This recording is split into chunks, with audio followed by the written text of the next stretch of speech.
Roy Jones Jr. on the stage.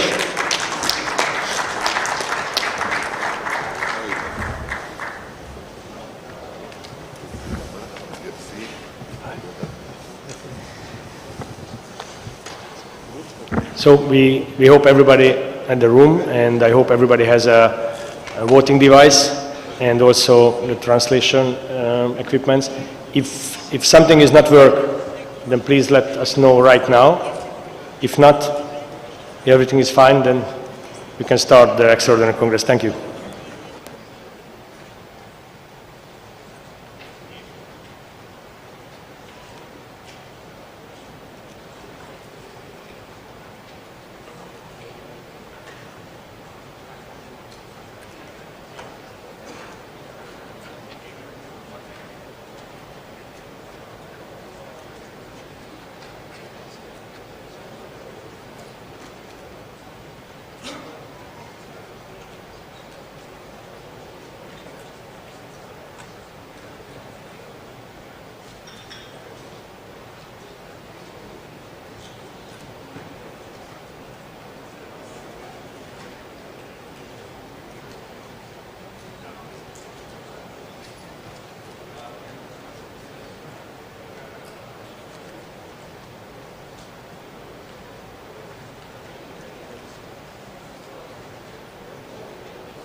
I'm really sorry, we just have to wait another 2 minutes because some voting delegates is still late regarding the traffic, so not more than 2 minutes we are going to start.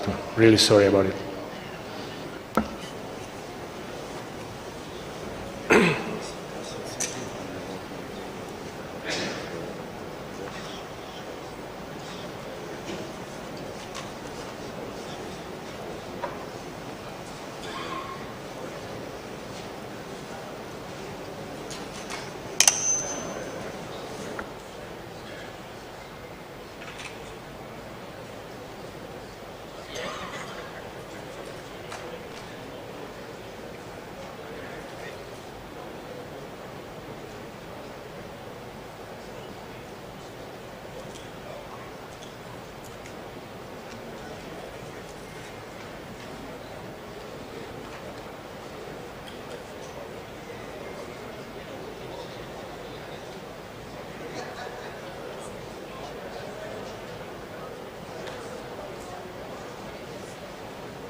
Так. Уважаемые президенты национальных федераций, я думаю, все готовы, кто еще не готов, оденьте наушники, на столах у всех есть, чтобы переводили.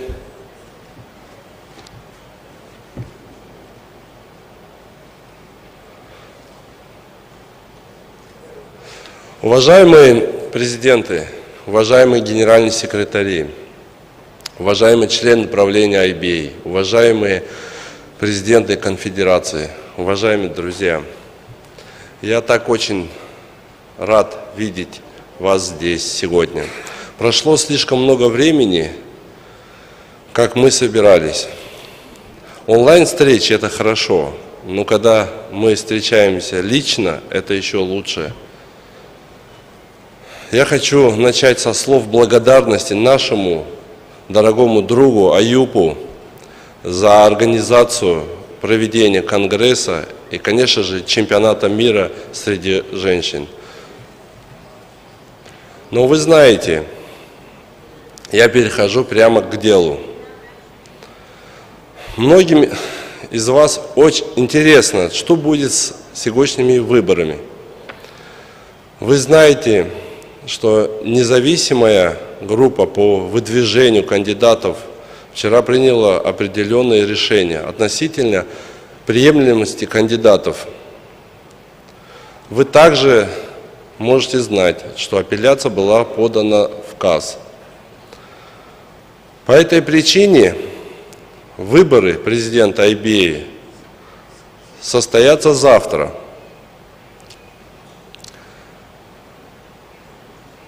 Я обсудил с юристами и с КОКО. Мы будем двигаться по повестке до того, как подойдем к пункту выборов, после чего мы остановимся и продолжим завтра. Прежде чем продолжить повестку, я хотел бы вас всех попросить, что это правильное решение, и это даст КАС кандидатам время для выполнения своей работы. Я считаю это самым честным вариантом и справедливым. Для меня это очень важно. Коко, тебе слово. Спасибо вам всем.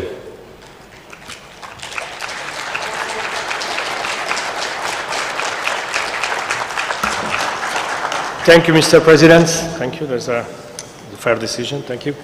And welcome, all of you. Thank you. To repeat what the President said, today we will stop the agenda point number 9 and continue with the rest of the agenda tomorrow. So we not go to the election today, just tomorrow. Now I would like to take the opportunity to introduce the rest of the participants for today. Up here we are joined by Claude Ramoni and Yuri Zaychev, representing the IBA Legal Department. I would like to also welcome members, all representatives of National Boxing Federation and Confederation. Thank you for being here today. And now I give the floor our friends Eyüp from the Turkish Boxing Federation, the Turkish Organization Committee. Eyüp, the floor is yours.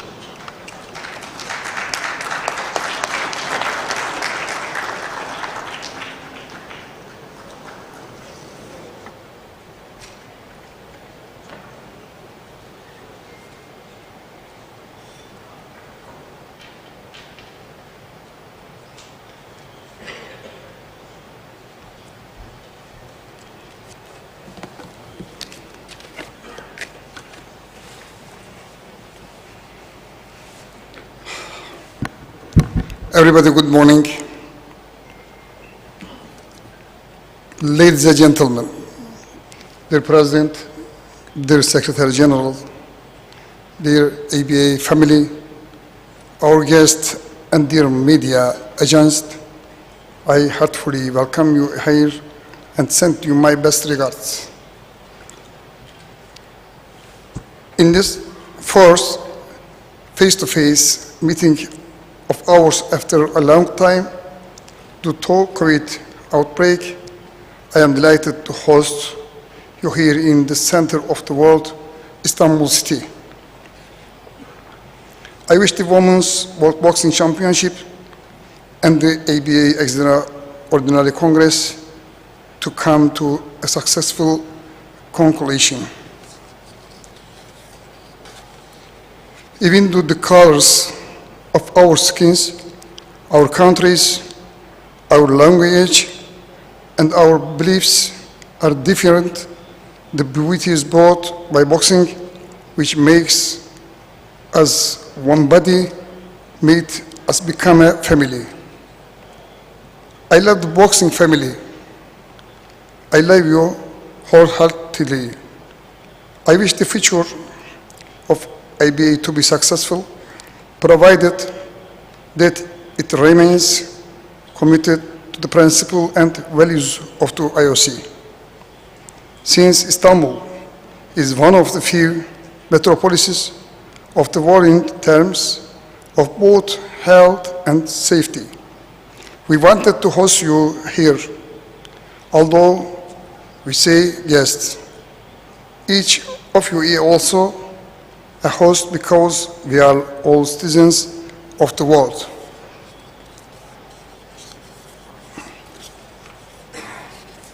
I want you to know that I will be happy to welcome you in the best way I can during your stay here. I offer you my humble regards. We are waiting for you at Championship venue. Thank you very much. Welcome.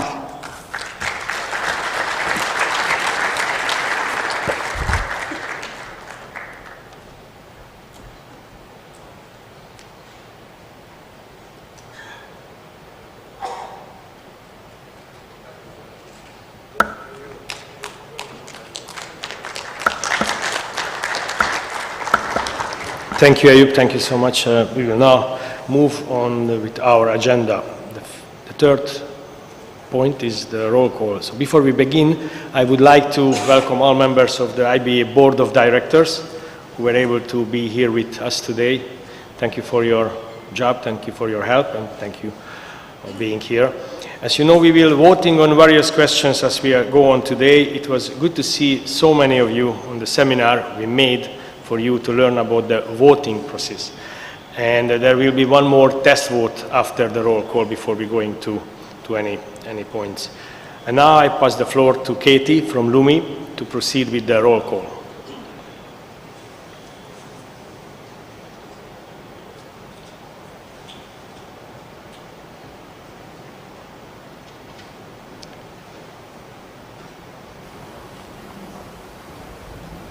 Thank you, Secretary General. We currently have 6 online delegates and 128 delegates in the room, which is a total of 134 delegates present. Back to you, Secretary General. Thank you, Katie. I understand we now have a quorum, so we shall move to the test vote. Please, Katie, help us to make the test vote.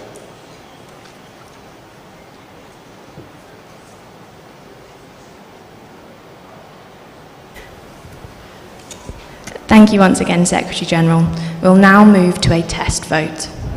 For those delegates in the room, you should have a smart card which has your country name and the IBA logo on, as well as a keypad on your table. You'll need to insert your smart card into your keypad. You'll see a welcome message confirming that you've entered your smart card correctly. For those delegates online, you'll need to return to the LUMI platform that you logged into this morning. This first test vote is now open. For those of you in the room, you'll see the voting wording along with the options, yes, no, and abstain. You simply need to scroll through the list and click on the option you'd like to choose. This is the same for those delegates online. Once you've returned to the LUMI platform, you'll see the voting wording and the voting options. And once again, you just need to click on your desired choice. For both those online and in the room, if you wish to change your vote, you simply need to choose your new choice. In the room, you'll need to click either the X button or the red triangle, which will cancel your vote, and you can choose a new choice. And those online, you simply click your new choice. You can change your vote as many times as you'd like whilst the poll remains open, and we will give plenty of warning when the poll is about to close.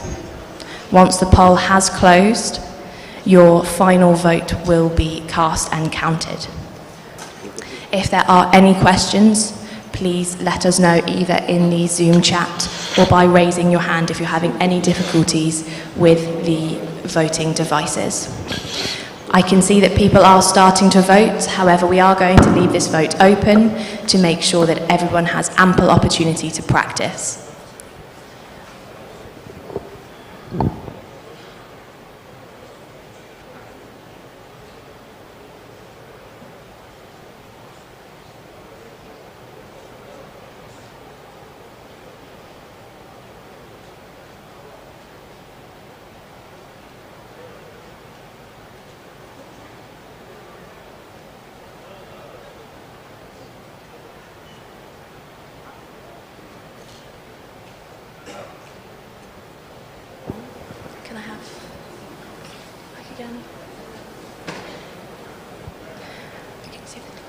I can see that we've had a majority of the votes through, and I can't see any questions in the room or online. Once again, if there are any questions, please let us know and we will assist you. Oh, is that a hand raised? If you do have a question, please raise your hand. We'll leave this vote open for 1 further minute to assist in questions.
Thank you everyone who's cast their vote so far. We're now going to stop this test vote.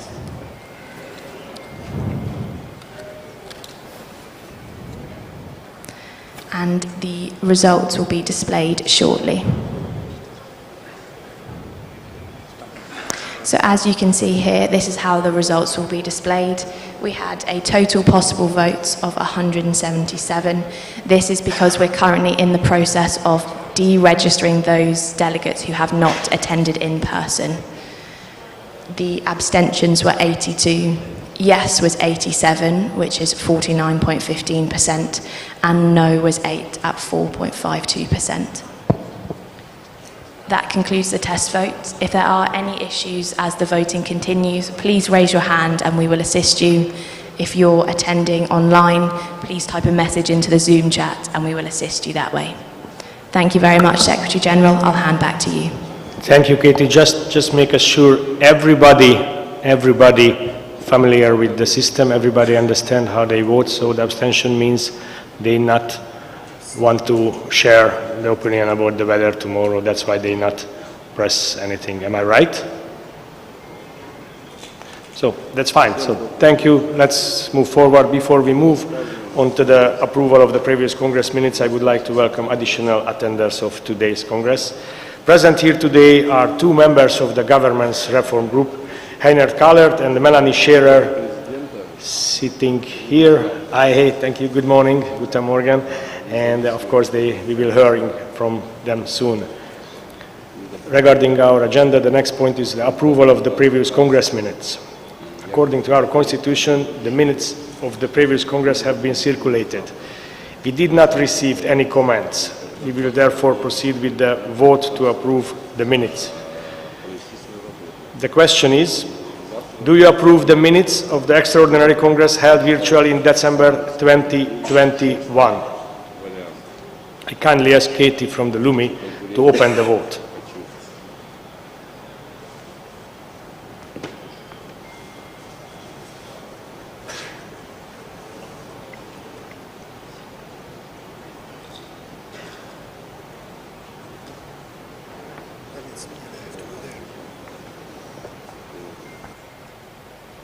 Thank you, Secretary General. If we could just wait one moment, I'll come speak to you.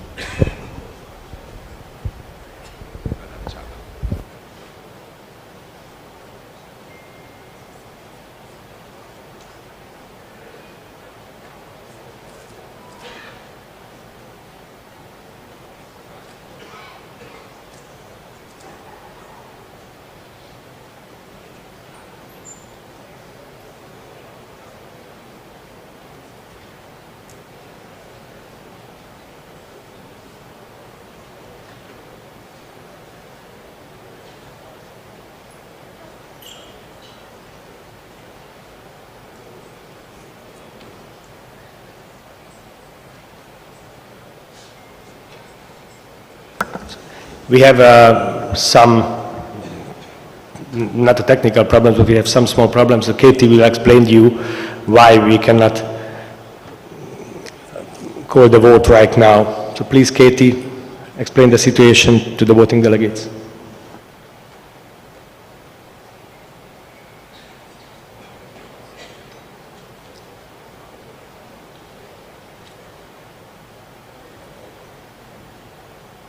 Thank you, Secretary General. So we have one bus of delegates who is currently arriving, which means that we need to ensure they get their smart cards and are able to vote. This means currently we are in the process of registering those attending and deregistering those who have not attended. To ensure that the voting is accurate, please allow us a few moments just to make sure that those who have just arrived on the bus have got their smart cards and those who have not attended yet are deactivated. Thank you very much for your patience. I'm sorry, Katie, just a short question. Do we have to do the roll call again, or do we have to do the vote, the test vote again, or not? The roll call is accurate with the number that we've arrived. There are extra delegates arriving, so it is probably a good idea to do one further roll call. We can do another test vote if you would like, to ensure those that have just arrived are also happy with the system.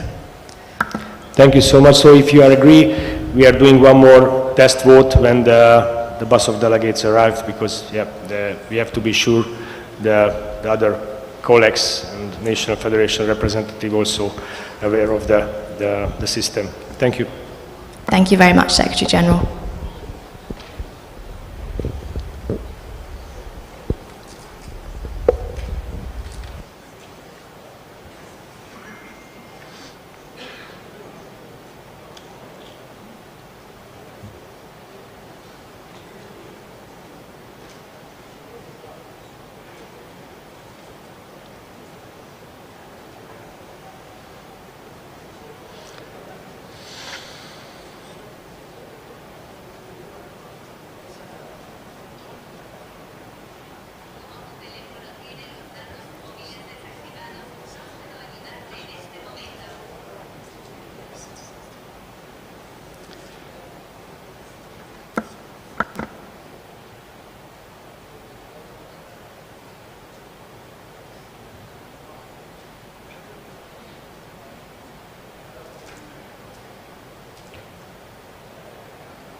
So I just get the message, the bus has arrived, the registration is done, so we can move forward, and I kindly ask Katie to repeat the test vote, especially for the new. The roll call is up, it's fine. Roll call is fine, so we just need to do the test vote again. Please follow the instruction. Katie, please make the test vote. Thank you, Secretary General. We'll now conduct a second test vote. So for those delegates that have just joined us in person, you should have received a smart card with your country name and the IBA logo, along with a voting device that would have been on your table. You'll need to enter the smart card into your voting device. And for those online, once again, you'll need to return to the Lumi platform. The vote is now open. It will appear on your handset and also on the Lumi platform. You'll see the voting wording and you'll see your voting options. For those of you in the room, to cast your vote, you'll need to click one of your options, scroll up and down, and select either yes, no, or abstain. For those of you online, once you've returned to the Lumi platform, you simply select your choice. Both delegates in the room and online can change their vote at any time by simply cancelling their vote. To do this in the room, you'll need to click the X button or the red triangle and then select your new vote. For those of you online, you simply need to select your new choice. You can change your vote as many times as you'd like whilst the poll remains open, and we'll give plenty of warning to the poll closing. Once the poll has closed, you cannot change your vote and your final vote will be cast. I can see that we are receiving a lot of votes coming in. If you do have any questions, please either raise your hand in the room or ask a message in the Zoom chat. Thank you.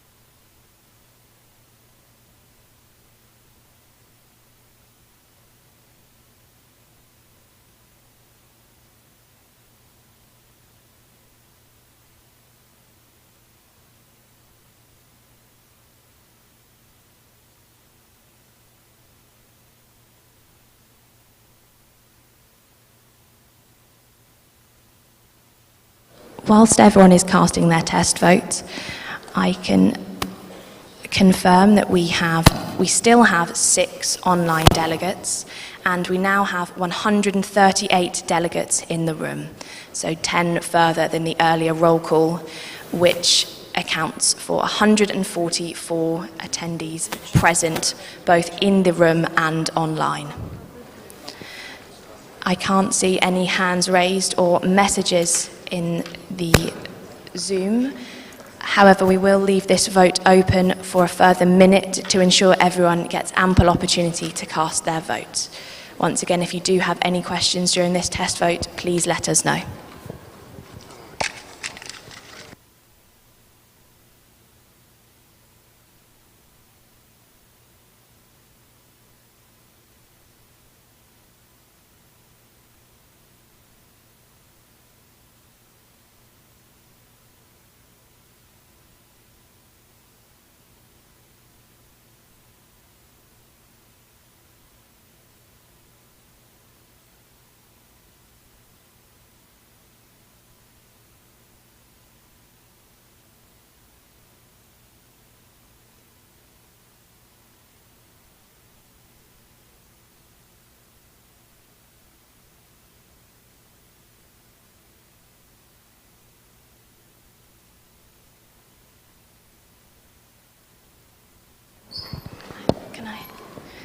We are still having delegates arrive, so we currently have had 3 additional delegates arrive, which brings the total up to 147 delegates total.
Amir, please let me know, is still any voting delegates outside or no?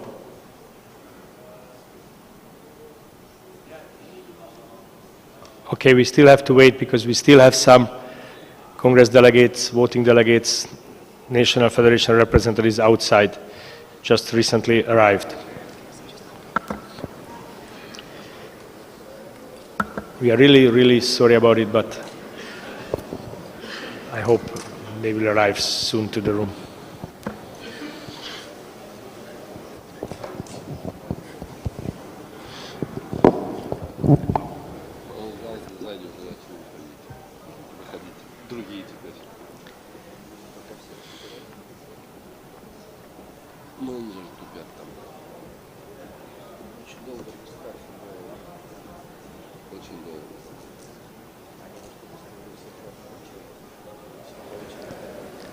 The test vote is still open while we wait for the additional delegates to enter the Congress room. If you do have any questions, please raise your hand and make yourself known, and we will assist you. If you are attending online, please send any messages into the Zoom chat, and we will also assist you there. Mark, please close the door, and then if we still have delegates, we are really sorry, but we have to continue the Extraordinary Congress. And just the new arrived delegates, let me summarize what has happened until now. So the President said, we will stop at the agenda point number 9 and continue with the rest of the agenda tomorrow. So we are not going to elect the President's position today. So then let's move. They should finish the test vote. Please finish the test vote. Yes. Thank you, Secretary General. We will now close this test vote, and the results will be displayed to the Congress shortly.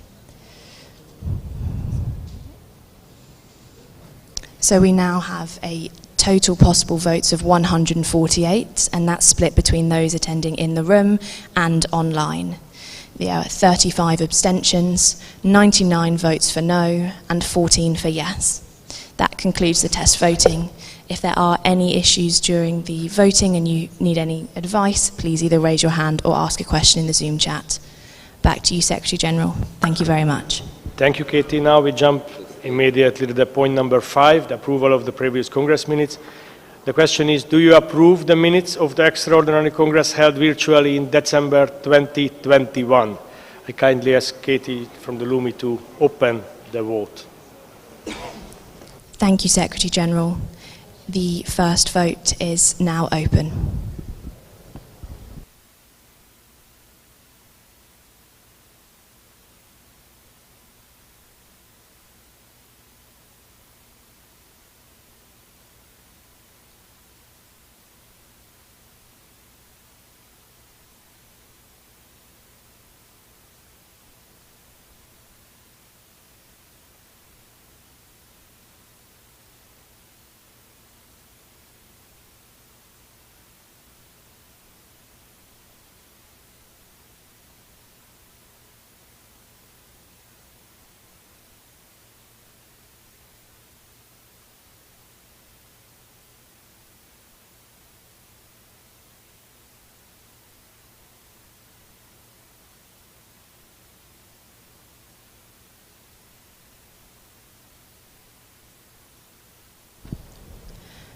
Once again, to cast your vote, for those delegates in the room, you scroll down and select your choice of yes, no, and abstain.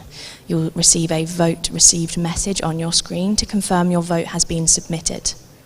For those of you online, you select your choice. Your choice is highlighted and you'll see a vote received message appear above your voting choice. If there are any questions or any issues with voting devices or online, please raise your hand or send a message in the Zoom chat.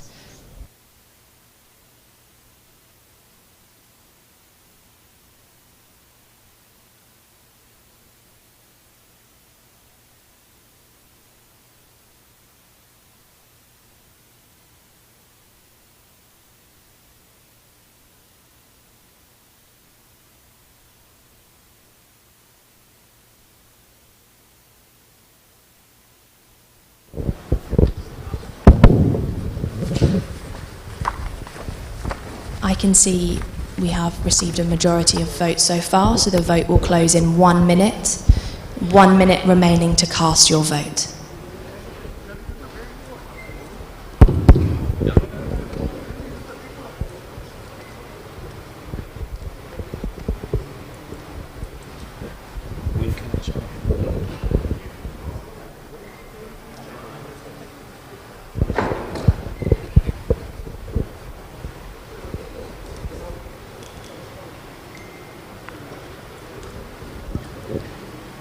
Seconds remaining to cast your vote.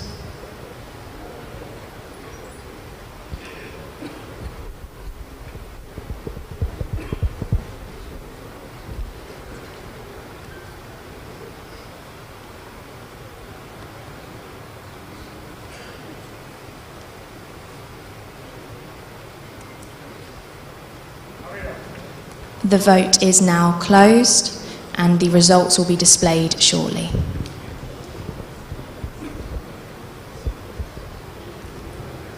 The results are now displayed to the Congress. I'll hand back to you, Secretary General. Thank you. Thank you, Katie. So the minutes approved. Thank you, Congress delegates. Now I would like to invite Claude Ramoni, IBA's legal advisor. Mr. Chair, I would ask your permission to speak, please. Yes, sir. My name is Steve Hartley from New Zealand, and I have a question for the chairman of this meeting. Earlier on, you mentioned that the presidential election was not going to take place today. Could you please provide the members details of the reason why this election will not take place today and the reason why CAS has become involved? Oh, thanks for turning it off. Can you still hear me? Yes, if you can answer that question, I would appreciate that very much. And please provide detail. Okay, I pass the floor to Claude Ramoni, our legal advisor, to answer your questions. So thank you. As you all know, there has been a decision issued by the interim nomination unit, especially on the website, about the eligibility of some candidates. And as it was also made public, we received information yesterday night that a petition had been filed with the CAS. And the purpose of this request was notably that no presidential election take place today. We've been informed on that, and it's true that it was probably not possible for the CAS to issue a decision on any motion to be filed by the candidate, ineligible candidate, or candidate which has been decided as being ineligible by the interim nomination unit, and to have a ruling before the start of this Congress. And as in the agenda, there are a certain number of points to be dealt with between today and tomorrow. You hear the President to make the proposal to make the presidential election tomorrow, which means that if the CAS has to decide on any motion filed by the candidates who have been affected by the decision issued by the interim nomination unit, this decision could be issued in the course of today and be known before the election tomorrow. Does it answer your question?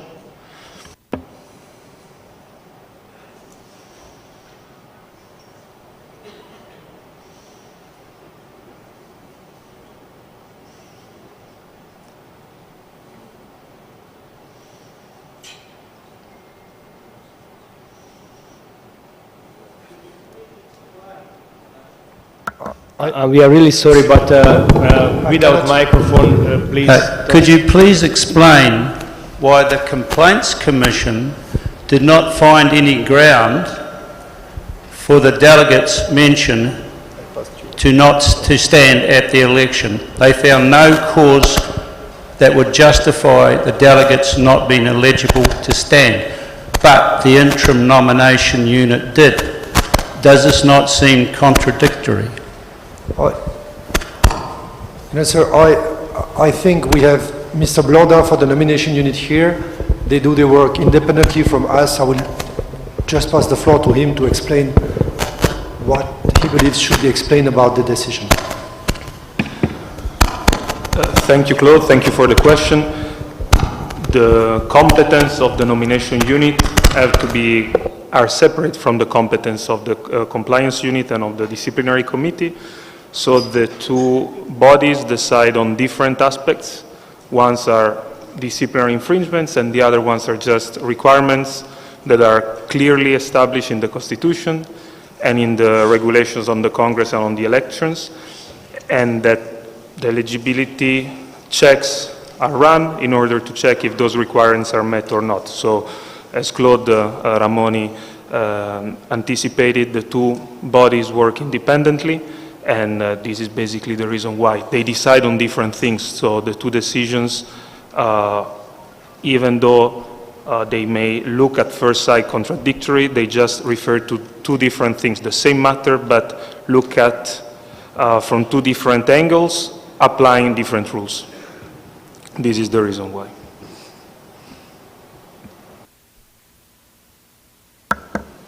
I hope the answer was good to you, and now is everybody understand what is the situation, so we can continue the Congress, and we're staying in. Oh no, one more questions. I'm sorry.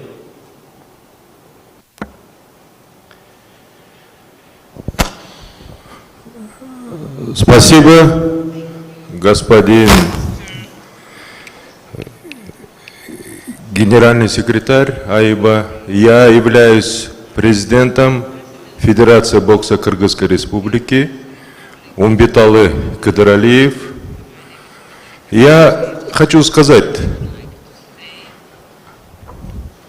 это самое основное базовое право каждого участника нашего АИБА быть правоизбранным и избирать.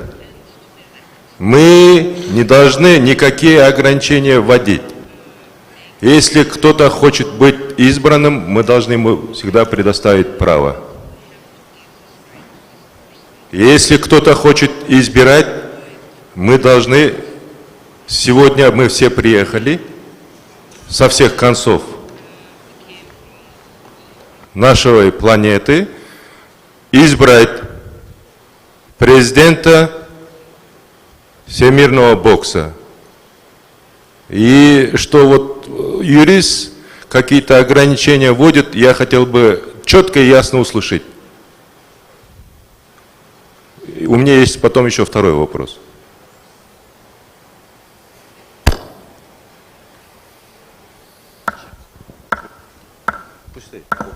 I'm really sorry, I'm not a lawyer, but unfortunately we cannot vote for anybody, just those candidates who are eligible.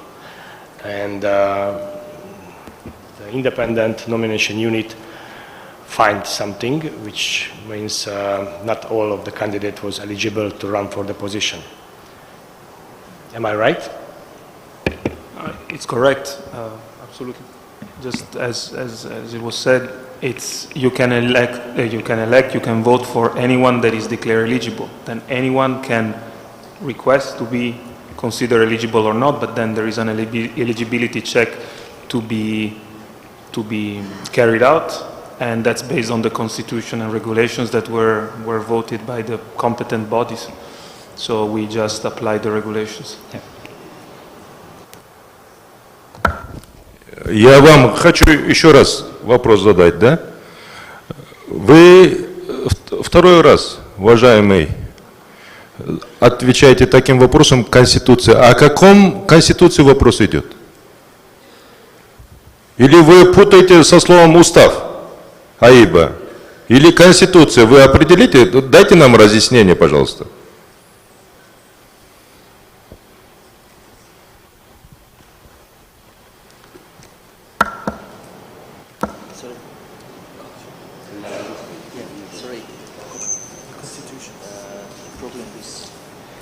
Yuri, the floor is yours.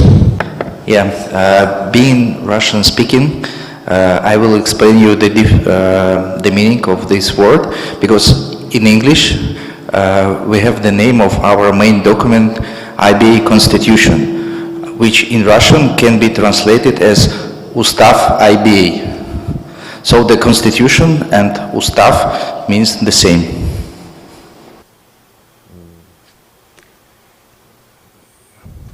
Ну, спасибо за разъяснение. Я думаю, что наш устав позволяет, и мне очень много вопросов. Если какой-либо кандидат, который изъявил желание быть президентом Всемирной Федерации бокса, независимая группа, есть какие-то критерии, да?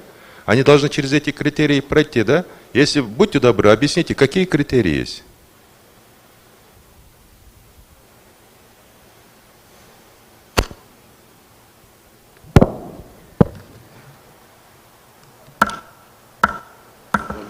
Mr. Blondi, could you summarize the whole details?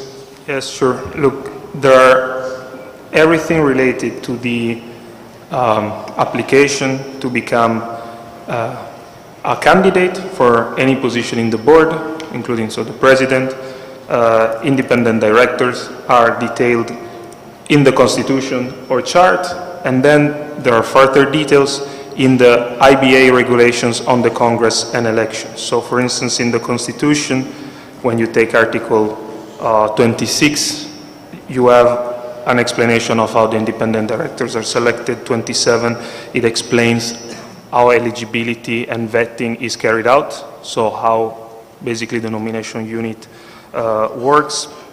Likewise, it is explained in Article 28 how the voting during the elections are made.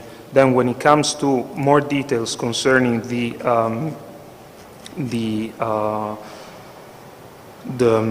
criteria that have to be complied with, there you have to go on the IBA regulations on the Congress and election, particularly Section B, where it is explained, Article 18 and following, the formal checks, the integrity checks that have to be carried out, and there is a detail of the requirements that have to be met. The same in the Constitution. There are certain requirements that have to be met, which includes having no criminal records, no being involved in bankruptcy, certain standards of behavior. So everything is fully detailed in the regulations. You can find it in the article I mentioned right now, and basically the answer is there. I don't think there is a need for me to go through all text. We would stay here hours and hours, but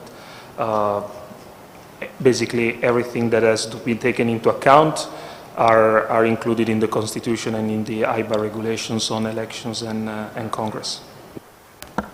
Thank you, Mr. Blondin, and I kindly ask everybody if somebody has a motion or question which is not related to the agenda, then let's wait until the Congress and we will try to explain and try to answer it. But just those motion or questions which is related to the agenda today, and the election is not a point of the agenda today. Okay, thank you. So we will still stay on the legal side, and I kindly ask Claude Ramoni, our legal advisor, to address the IBA membership issues.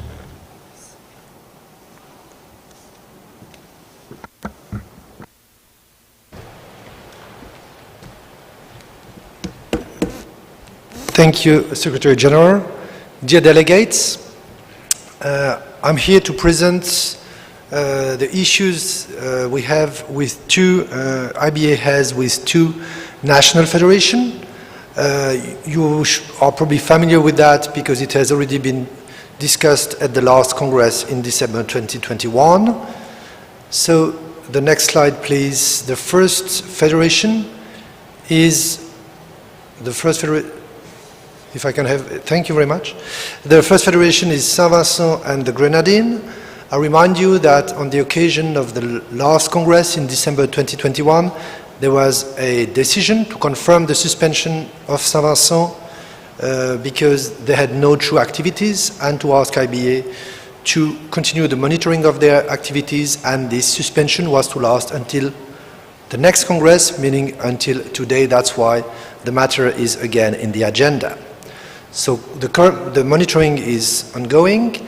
Currently it looks like there are two groups of persons who pretend to restart the activities of this federation. There is a steering committee, and there have been also some kind of elections. There is still a problem here. There has been no significant progress achieved, and this is the next slide. Yesterday, the boards resolved that it should instruct the head office to further inquire in cooperation with the National Olympic Committee in order to understand what happens there and which group is the true national federation. And then, as far as today is concerned, to propose to the Congress to keep the suspension of Saint-Vincent until the Ordinary Congress, which is scheduled to take place by the end of this year, because now there will be an Ordinary Congress every year as per the new Constitution. The vote will be done after the presentation, but the proposal will be whether the Congress approves to extend the suspension of Saint-Vincent until the Congress or not. The next national federation which has an issue is the Federation of Vanuatu. The same decision was issued for Vanuatu as for Saint-Vincent in December 2021, mainly to suspend this federation because they were not showing activities. Then the NOC took over the responsibility to restart the activities of this national federation, and everything was in place to elect a new interim committee in March of this year.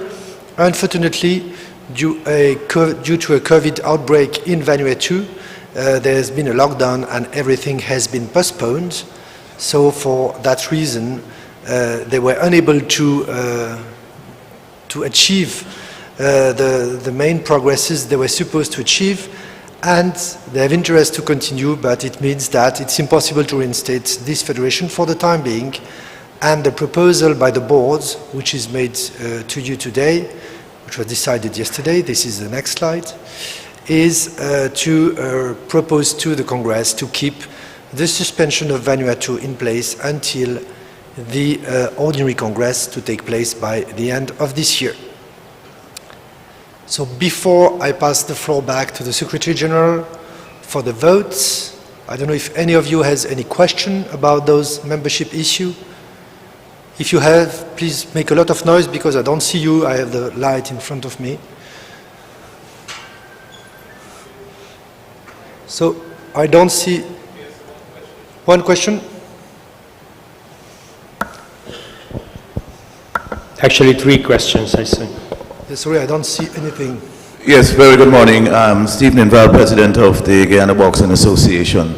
In light of what you've just said, St. Vincent and the Grenadines was given permission to be a part of the ANBC Congress that was held last month. Although they did not have voting rights.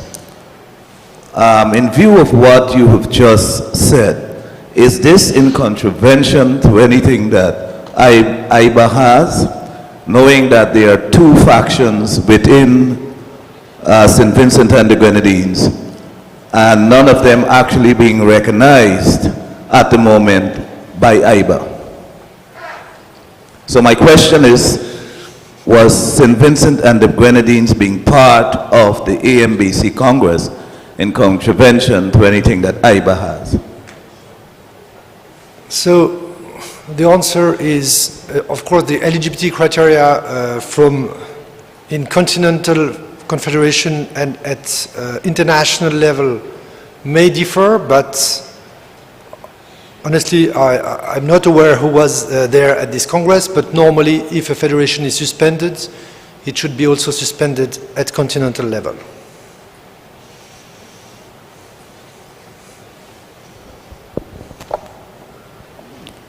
Good morning, everybody. I'm David Christopher, St. Lucia Boxing, President, St. Lucia Boxing Association. St. Vincent is my neighbor, and we've been working very hard to see how we could really get St. Vincent back on track. Speaking to the president of the St. Lucia, of the St. Vincent Olympic Committee, and one of the fractions, matter of fact, both of the fractions, I think they're trying to work very hard to see how they can get boxing back on track. I know myself, Trinidad, and Mr. Ninval of Guyana been in consultation trying to resolve that problem. So I would urge IBA to try to be a little patient with St. Vincent. Yes, there are two fractions. The steering committee is applying some pressure on the dormant fraction, which create all this problem. But I think sooner or later we should see St. Vincent back in the fray. So I urge IBA to just be a little bit patient with St. Vincent and the Grenadines. I think they're working very hard to get things back on track and be part of the family again. So I think I should just bring this to your attention. Thank you very much and all the best with the Congress. Thank you very much. Is there any other question from the floor? No? So I think if there are no more questions, we can go on with the voting process on those two motions. I'm sorry, Claude. Sorry. The gentleman is here in the front. I'm sorry, I don't see anything, you see? Others, please, bring the microphone. The floor is yours. Thank you. Good morning. Good morning. My name is Vincent Strachan, Bahamas Boxing Federation's president. And I want to chime in on what my colleagues just stated with reference to St. Vincent and the Grenadines. In fact, St. Vincent is my name, and St. Vincent also and I share common bonds. From my perspective, I believe that IBA has been more harsh on St. Vincent as a small Caribbean country being faced with a number of issues over time, not just from the infighting, but also from the situations that affect the country as a whole. And as David just indicated, that IBA need to have more patience. They need to show more concern for smaller countries, especially in our region, because we may not have the ability that other larger country has to affect certain things. And so this is not something to beat your chest about, the suspension of St. Vincent and the Grenadines. I feel that as a member of the family, you should treat them much better than they're being treated, in short. And so I also ask you to exercise more due diligence, more patience, and show more concern for smaller countries like St. Vincent and the Grenadines, for example, like the Bahamas.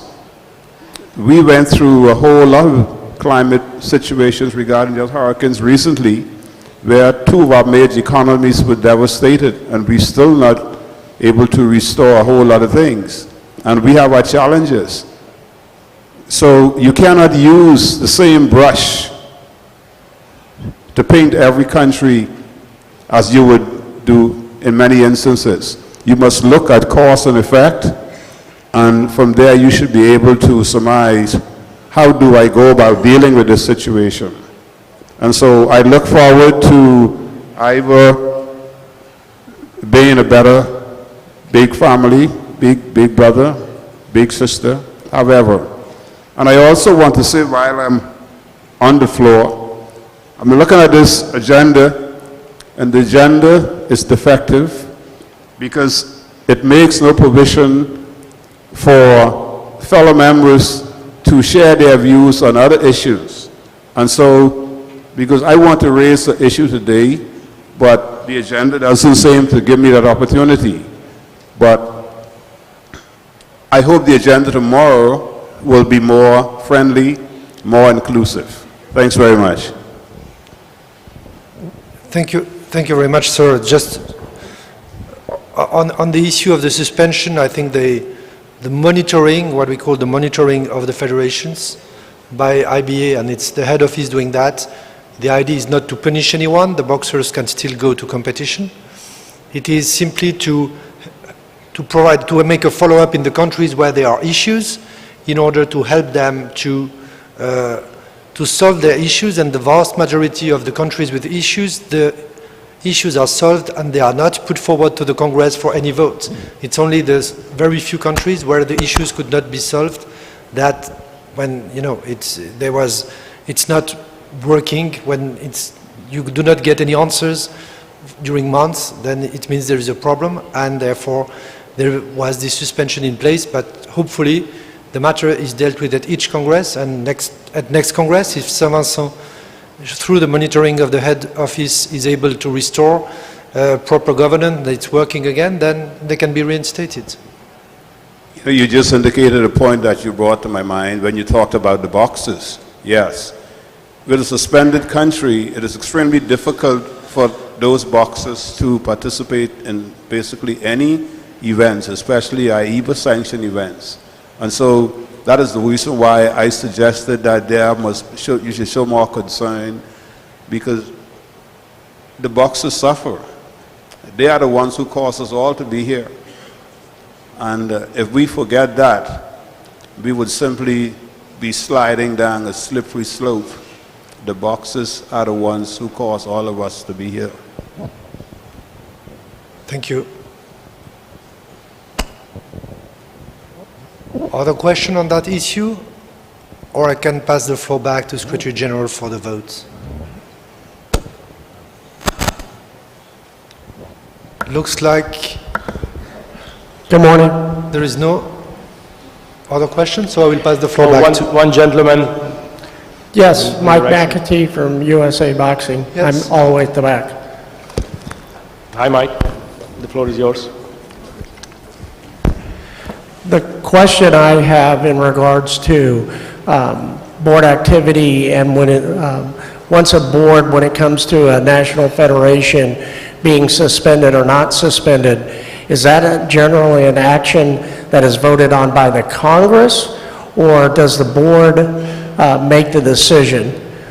In other words, hypothetically, if a board voted to suspend or not suspend, would every one of those decisions then be ratified by the Congress, or is that something you pick and choose whom those decisions will be made when it deals with national federations? Thank you, Mr. McAtee. According to the Constitution, the board shall issue a decision first of suspension, and then it has to be ratified by the Congress if there is a suspension. If there is no decision of suspension, then the decision does not need to be ratified by the Congress. Thank you. So the Board of Directors could make a decision that the Congress would not have information about or would not be privy to in regards to specific national federations that you would be able to suspend or not suspend, correct? No, because the decisions by the Board of Directors are made public. So there is a press release after the meeting, and then the minutes are published on the website. Thank you. So the minutes of the last Board of Directors meeting 2 days ago are online. I'll check there. Thank you. Of course not, they are not, but I think there is a press release on the website summarizing the decisions which were made on that occasion. Thank you. Thank you.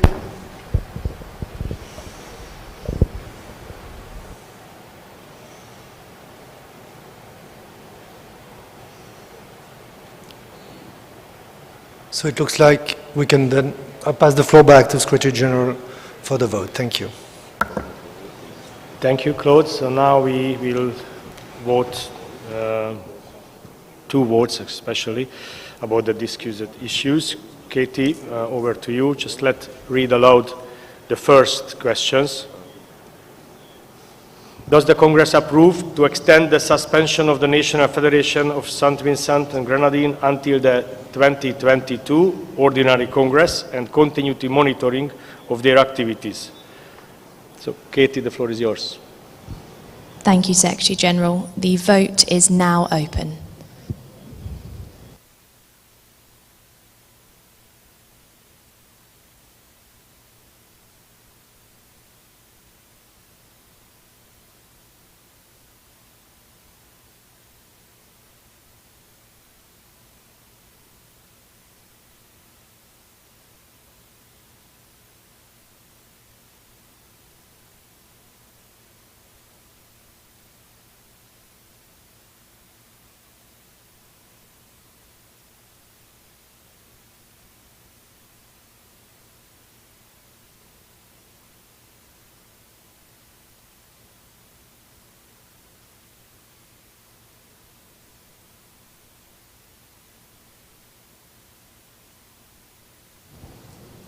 We can see there is a hand raised. Someone will be with you shortly. For everyone else, the voting is still open and we'll give a warning before it closes.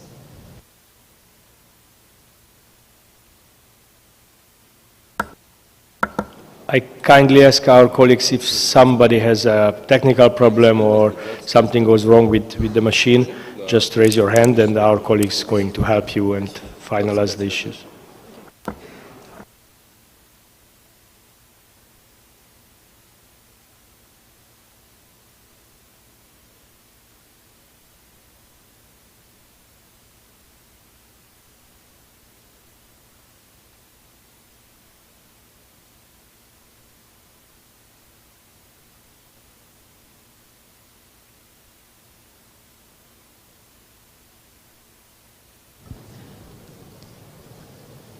The voting will close in 1 minute.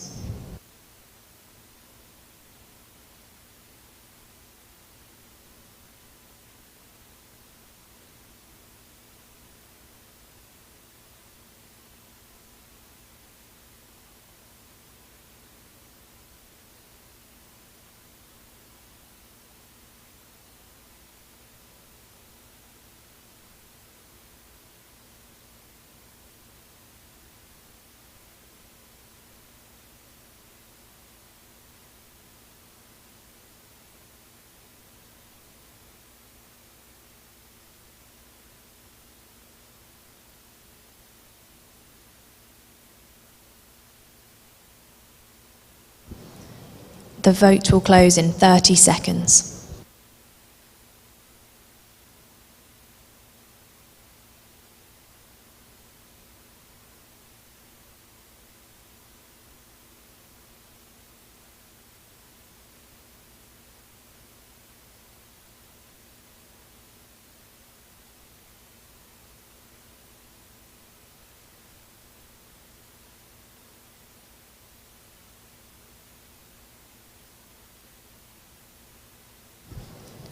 The vote is now closed and the results will be displayed shortly. The results are now being displayed and I'll hand back to you, Secretary General. Thank you very much. Thank you, Kate. Now we jump to the second vote. Please show it on the screen. Does the Congress approve to extend the suspension of the National Federation of Vanuatu until the 2022 Ordinary Congress and continue the monitoring of their activities?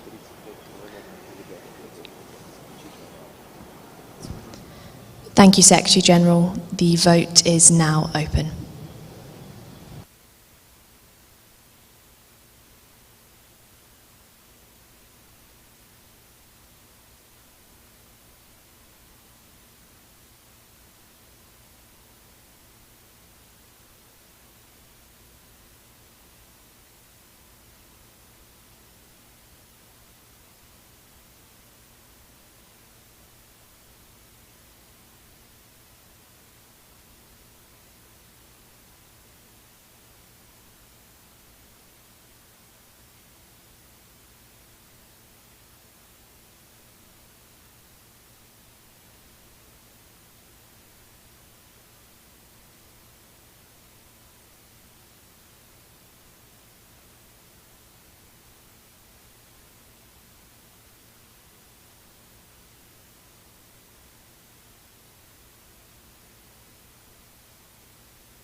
The vote will close in 1 minute.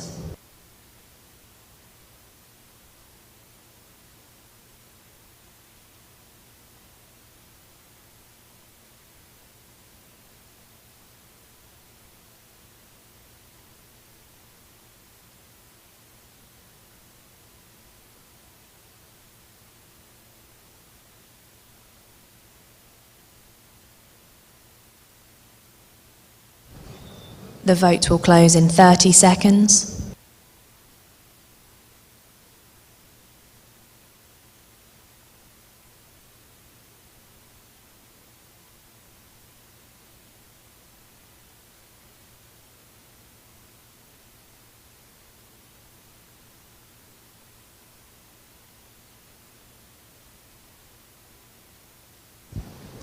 The vote is now closed and the results will be displayed shortly. I'm going to read the numbers of the results for those in Zoom who are unable to see the slide. So for this vote, we had a total possible votes of 149. There were 28 abstentions, yes 89 votes, and no 32 votes. Thank you, Secretary General. I'll hand back to you. Thank you, Katie, because there need just a single majority.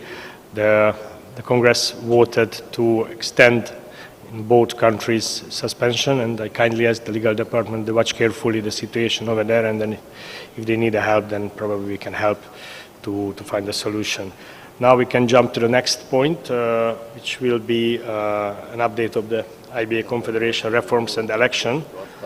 Let me summarize what has happened in the last couple of months in our confederations. The OCBC elected a new president, Mr. Tauti Nena, and the board election were held on 12 February by means of video conference. The ISBC president and the board elected in 12th of March in Jordan. The new elected president is Mr. Pichai. He's here. Thank you for attending here.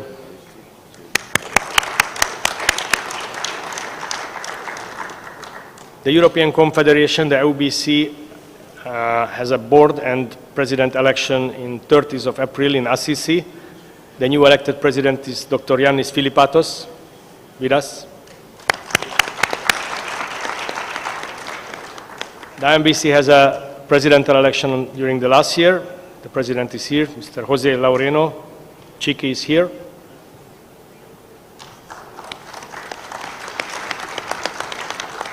And the full board election were held on 30th of April in hybrid format, in person at Panama City and by means of video conference.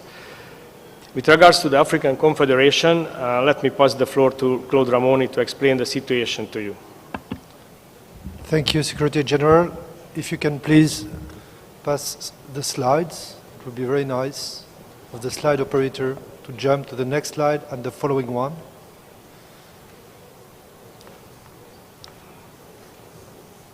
Thank you. So with regard to AFBC, so the African Confederation, there have been a certain number of issues, including COVID, difficulties to find a place for the Congress. So it has not been possible for AFBC to have elections before this Congress. The decision was taken by AFBC to postpone the election of a continental president, and the idea to the postponement and avoid any hasty decision on the day before the Congress was supported and approved by the nomination unit, and the governance reform group was also in agreement with that. So yesterday there has been a Congress of AFBC, and they adopted a new AFBC constitution, which is now consistent with the IBA constitution. AFBC also decided yesterday that a Congress will take place on 16 July in Algiers in order to hold elections of the full board, including the continental president. But this means, however, that now there is a vacancy in the, as of tomorrow, there will be a vacancy in the board, because there is no, I would say, elected African president of the continent for Africa. So hopefully this situation will be very short and will only last for 2 months. but this is how it is going to be in the next 2 months until there are elections at IFBC level. Thank you.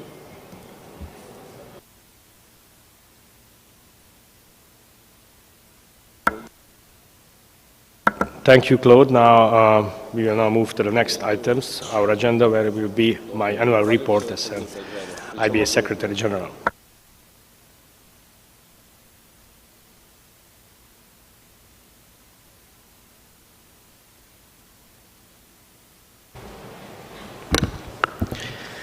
Dear Presidents, dear Secretary Generals, dear colleagues and dear guests, dear friends, first let me say what a pleasure it's to see many of you here. And yeah, we have a lot of online meetings in the last years, but I believe now we can see just how special it is to be together in person. In my report, I want to speak to the work of IBA has been doing in the 6 months since our online Congress, the last Congress which was held in online. But first let me tell you a little more about how we have worked. Following the ending of the pandemic restriction, we have been able to work normally in the Lausanne office, merged the Moscow team with the Lausanne team together. Also, we had 2 board meetings and 20 mail votes. We consulted committees about the big decisions. We have joint meeting with the committee. Welcomed external experts to our office. Mr. McLaren attend several times in our office, and we have a lot of nice conversation, and we work very closely together. We worked with the president, of course, in Lausanne. He also joined the Lausanne office several times during the last year. And we also have the first meeting in the IBA office with the IOC in more than 5 years. So the IOC guys came to us and we started to work together on the Olympic qualification pathway. Let me talk about the governance, the finance and the support, which is very, very important for us. On the governance, we continue to work and implement governance reform group recommendation. We created new committees, like the Finance Committee, which has already met. We supported the election process, online application to streamline procedure. We carried out governance improvement to meet the requirements of the ASOIF, the Association of the Summer Olympic International Federation, led by our friend Francesco Ricci Bitti. We were happy to see Francesco again just 2-3 weeks ago in Assisi for the IBC Congress. As you know, they have a governance survey every couple of years. In the past, several years ago, the IBA was in the bottom group, and now the IBA is near to the top, published in June. We score very highly on the transparency, thanks to the new IBA website, for example. Looking ahead, we will support the governance reform group and implement more recommendations like the creation of the integrity unit. I'm very pleased that the Governance Reform Group has kindly agreed to continue their work with us. And we have Dr. Heiner Kallert and Melanie Scherer here today. Welcome in the room. And we would like to invite them to make a presentation now.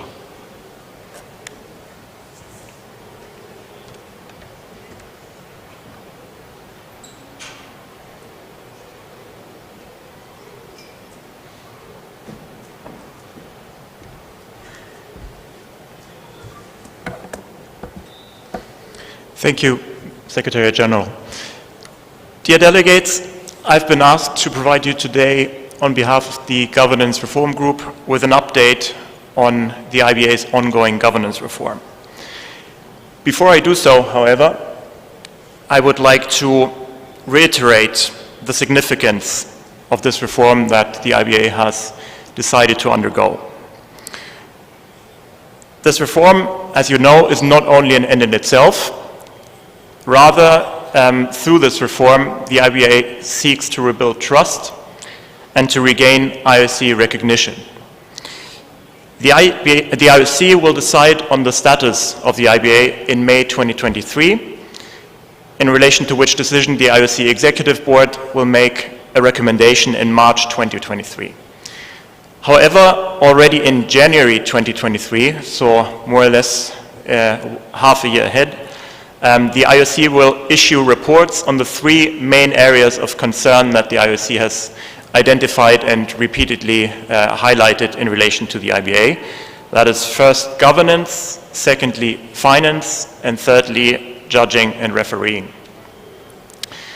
The IOC's report on governance, in turn, will rely on implementation reports that our group has now been asked to provide. With the approval of the IBA, we are in regular exchange with the IOC, and it is our clear impression that this Congress and the next months will be the last chance for the IBA to remain part of the Olympic family and for boxing to remain part of the Olympic program. It is likewise our clear impression that the IOC expects nothing less than a full implementation of the governance reform recommendations made by our group, and that means not only changing the rules, but also displaying through its actions a new governance culture. If we turn to the next slide, it's already on. I would like to give you a brief overview over our group's work over the past months. As you know, in November of last year, we issued recommendations, a final report on how to enhance the IBA's governance. And we recommended implementing all those recommendations prior to the 2022 elections. However, the IBA decided to hold elections this month already, which made it very challenging, not to say almost impossible, to implement all of our recommendations prior to the elections. And I will come in subsequent slides to some of the points that have not been implemented yet, but also to significant steps that have been implemented. The Governance Reform Group recently also made further recommendations due to the Russian invasion of Ukraine. And the Governance Reform Group has been asked, I've mentioned it already, to provide implementation reports on the status of the implementation of our recommendations. One will be issued very soon after this Extraordinary Congress. That's an interim report. And a final report will be issued towards the end of the year after the 2022 Ordinary Congress, so in time for the IOC to take into account our report when issuing its governance report. If we turn to the next slide, you will see an overview of what we call the road to compliance. Obviously, you will not find all our recommendations on there. It's just an attempt to visualize a bit where the IBA currently stands.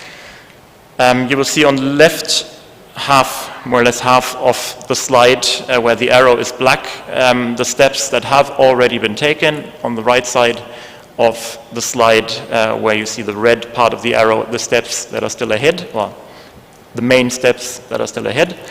And today's Congress sort of being the dividing line between the two. I will touch upon some of those steps that I mentioned on the slide in the next few minutes. However, I would like to highlight already at this point that everything that I'm going to present today is merely a preliminary assessment based on the information we currently have, which is to some extent incomplete. To some extent, we've not yet been able to verify the information. So whatever I'm saying today should not be understood as a determination, a definite determination of whether or not our recommendations have been implemented. Going to the next slide, or rather the slide right thereafter, the main changes that have been made already. It has been mentioned already that the Boxing Integrity Unit is not yet set up in practice. However, an important step has been made already by amending the Constitution at the last Congress to provide for this integrity unit and to provide for the main components of that integrity unit. That is a major step forward because, as you all know, integrity-related concerns have been a top priority for the IOC, and we believe that an independent integrity unit will be better placed than the previous structure or the current structure to deal with those issues. In addition, an interim nomination unit was appointed to perform eligibility checks for these elections. Given the number of candidates that needed to be checked, that needed to be vetted, I think it would have been extremely difficult for the ethics committee that was previously in charge of those tasks to do that on top of their regular work. So the interim nomination unit consists of 5 persons who we are told worked essentially every day of the week for the last 2 months to do the background checks on all the candidates.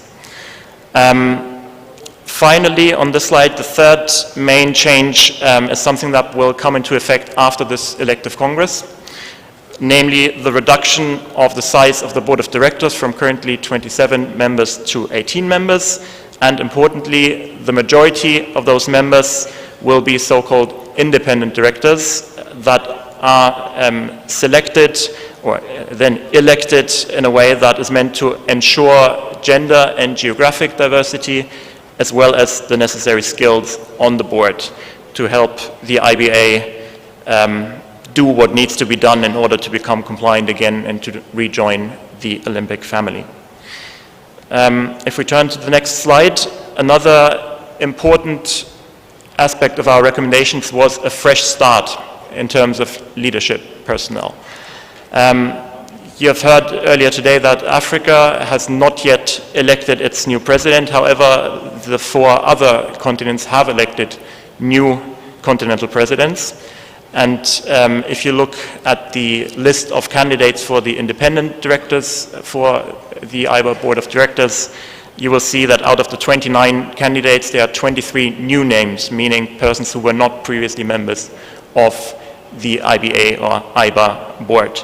So already at this stage, I think one can say that at least on the level of the board, there will be a fresh start in terms of personnel, irrespective of which independent directors out of these 29 will in the end be elected.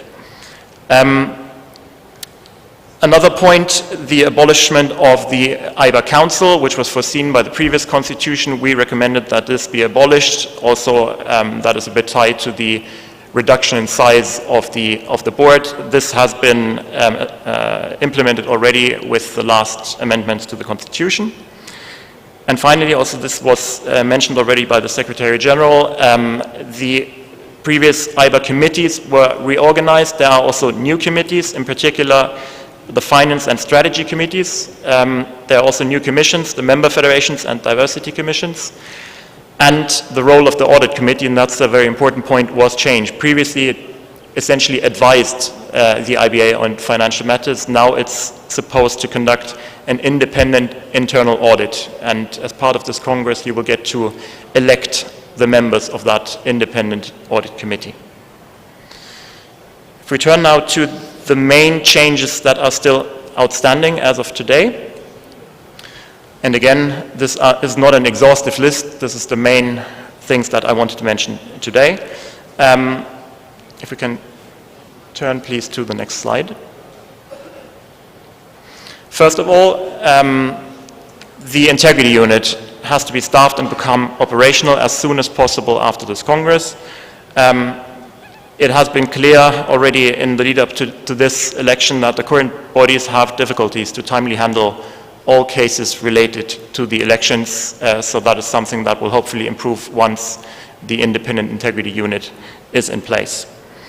In relation to financing, we recommended, given the financial crisis of the IBA, that a restructuring expert, an external restructuring expert, be appointed, that a restructuring plan be devised, in particular to try and diversify the streams of income.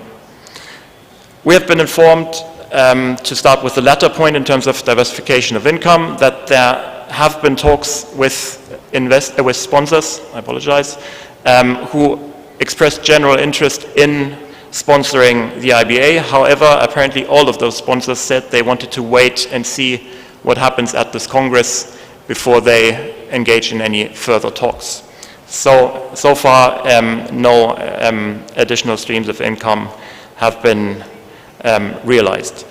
In terms of the restructuring experts as well, we were told that there was initial interest from a number of experts that the IBA approached. However, also those candidates apparently, as a result of the Russian invasion of Ukraine, withdrew their interest and said they were not available for the position. So unfortunately, as of today, there's no external restructuring expert that would help the IBA restructuring its finances. Also tied to that, we recommended institutionalizing strategic planning, in particular for you, the Congress, to be able to hold the leadership accountable in order to compare what was the plan and what did the board, the president, the secretary general actually do. There have been changes to the constitution in this regard already. One change being the creation of a strategy commission that is to prepare and help the board prepare strategic plans, and the persons to sit on this committee have been appointed. However, the committee has not yet met. This is also something that urgently needs to be implemented after the Congress. The fourth point on this slide is the role of the Secretary General, which we recommended elevating to that of a true Chief Executive Officer. That is also something that has not yet been implemented and would need to be prepared by the board and then voted on by the Ordinary Congress towards the end of this year. Coming to the next slide, we also recommended, in order to facilitate communication with the IOC and enhance the relationship with the IOC, to appoint an IOC liaison officer who has the trust of both the IBA and the IOC. This has not yet been implemented. However, the IBA has suggested a number of candidates to the IOC and is awaiting feedback from the IOC on those candidates. The next point, we recommended that there be only one IBA office, namely the head office in Lausanne, and not a so-called shadow office in Moscow. So we recommended that the president office be dissolved completely. Based on the information that we currently have, we are not yet satisfied that this has been fully implemented in practice. So that is something that we are going to look at more closely when we prepare our reports. Last but not least, we all know that you can change a lot on paper, but that does not necessarily mean that the culture changes. And we also know that a complete change of culture, in this case of governance culture, takes time. However, what happens at this Congress, at tomorrow's meeting of the day after tomorrow's meeting of the newly elected board, and during the next months, will be crucial for determining whether a cultural change has already started. This will certainly be watched very carefully, not only by our group, but also by the IOC. Therefore, I wish you, the delegates, the right touch for the decisions to be taken at this Congress, and I thank you very much for your attention.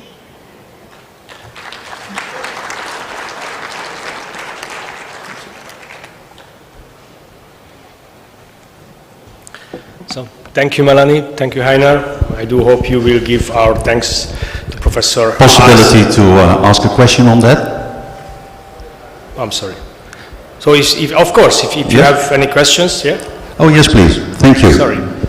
So my name is Van Vliet from the Netherlands, and I have a question on to the Secretary General.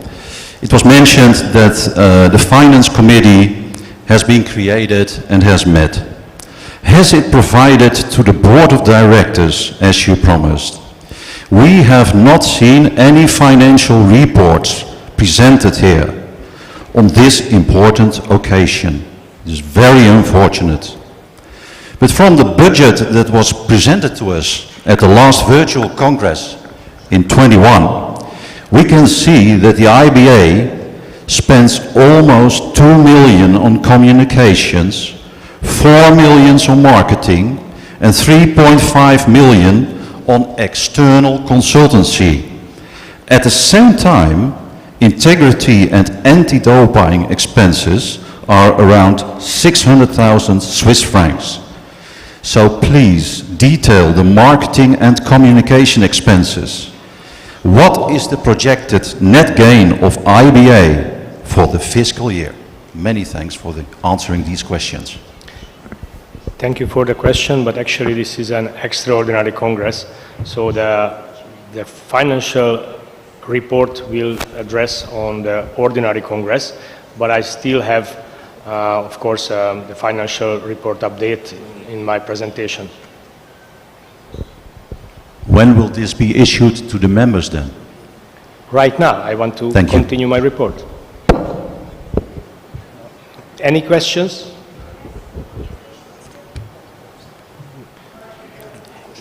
Yeah, but please let me finish my report, and then if you have any questions regarding my reports, we are kindly... Excuse me, Secretary General, my questions were for Dr. Haas. Did not have an opportunity to ask him questions. I just want to confirm some information. Is that possible? Yeah. Heiner is here.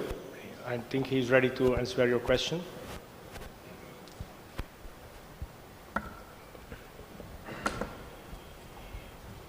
Your question is for the government support group? Yes, Mike McAtee, USA Boxing. And Dr. Haas, the work you and your group does has been very important, and we appreciate all the work you've done. A couple of questions that you talked about or gave comment, I just want to clarify that you said that there have been recommendations that have been fully implemented by the GRG. Can you tell us what exactly was implemented?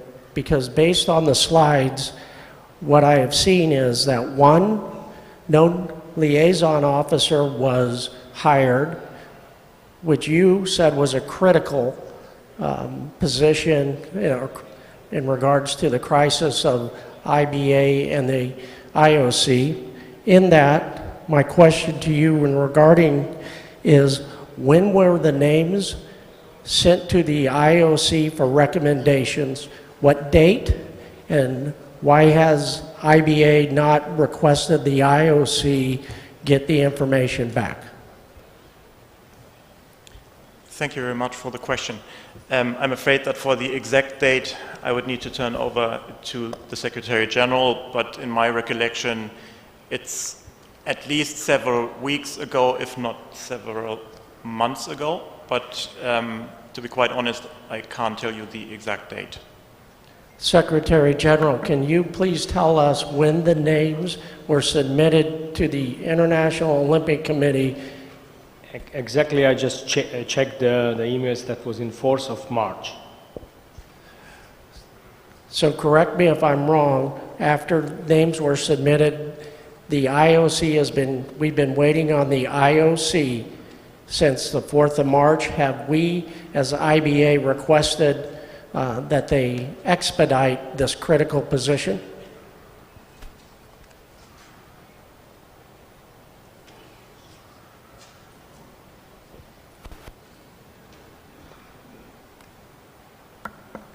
We don't know more information about it. I think they already contacted with the government referral group.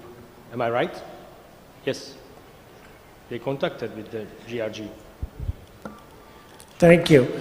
Doctor, so that position is not filled even though it was identified as a critical position. Dr. Haas, also, just for clarification, the permanent nomination unit has not been fulfilled per your recommendation. The boxing integrity unit has not been filled. We still do not have a strategic plan or the unit to start the strategic plan. The finance report will be given by the Secretary General, which I know we're all very excited to see. We don't have any new sponsors since December, correct? December 21? To my knowledge, that is all correct, yes. But if you did have knowledge, you would be able to share that. Sorry, can you repeat the question? I asked if we have, to confirm, we have no new sponsors since December 21, once your recommendation was approved by this Congress, correct? That is my understanding, yes. Thank you. Actually, the other question I have, and I'll be brief, you did make a suggestion at the very beginning that working with the IOC was critical for your work, and I don't want to misspeak, so give me 1 second, please.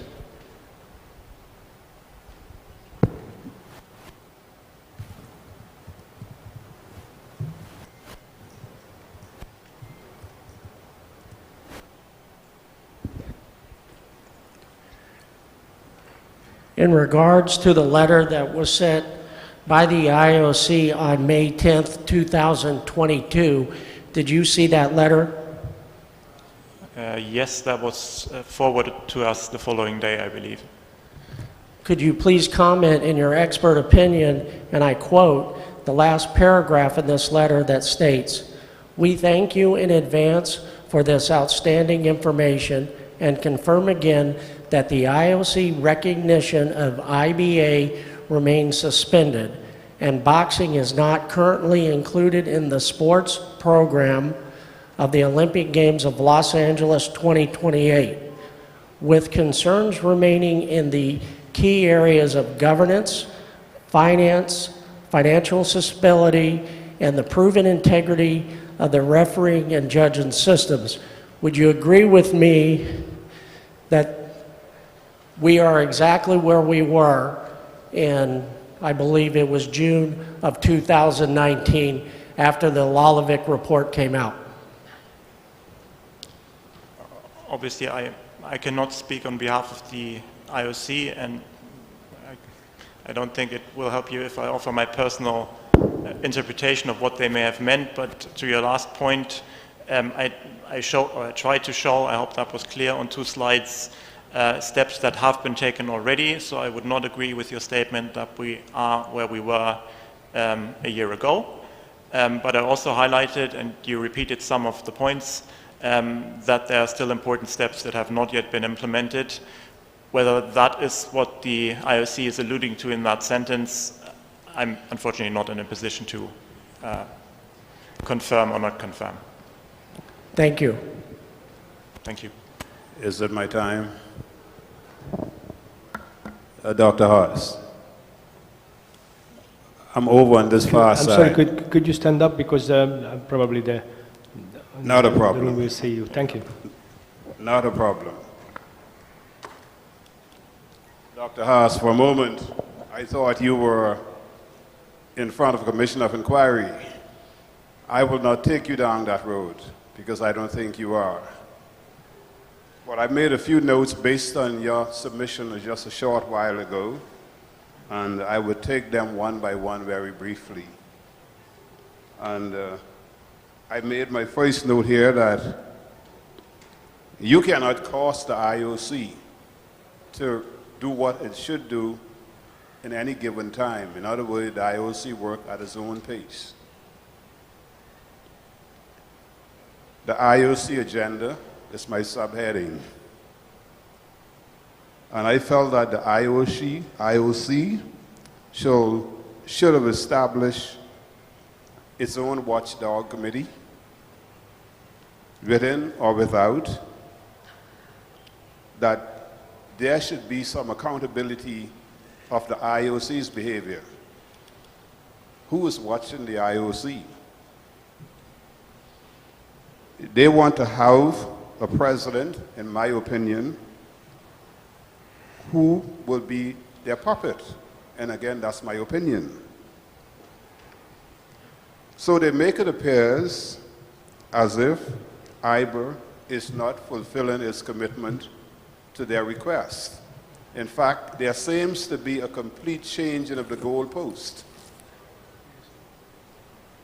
And I am confident that all the requests that the IOC continues to make will be met, but the IOC seems to have a rush game. And if these things are not met, then the threat is that boxing will be, or IBA will remain suspended by the IOC.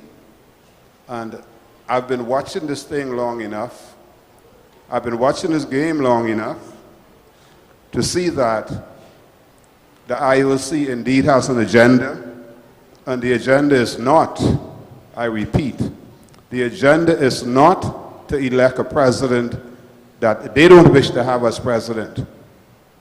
And I say, for that reason, and may other reasons be, the Bahamas support the existing president and will continue to do so. Will continue to do so. I want to make that clear. Will continue to do so. because I firmly believe that the IOC is playing a game that they cannot win. That's my belief, and I rest.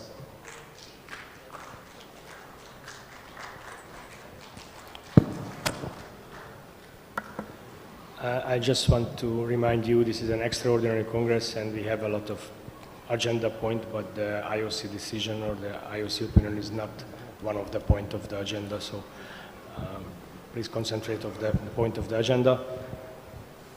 Is there any other questions? Yes, I saw the gentleman right Yes, there is, sir. This is for you, Mr. General Secretary. Going back to the financial report or the lack of financial report.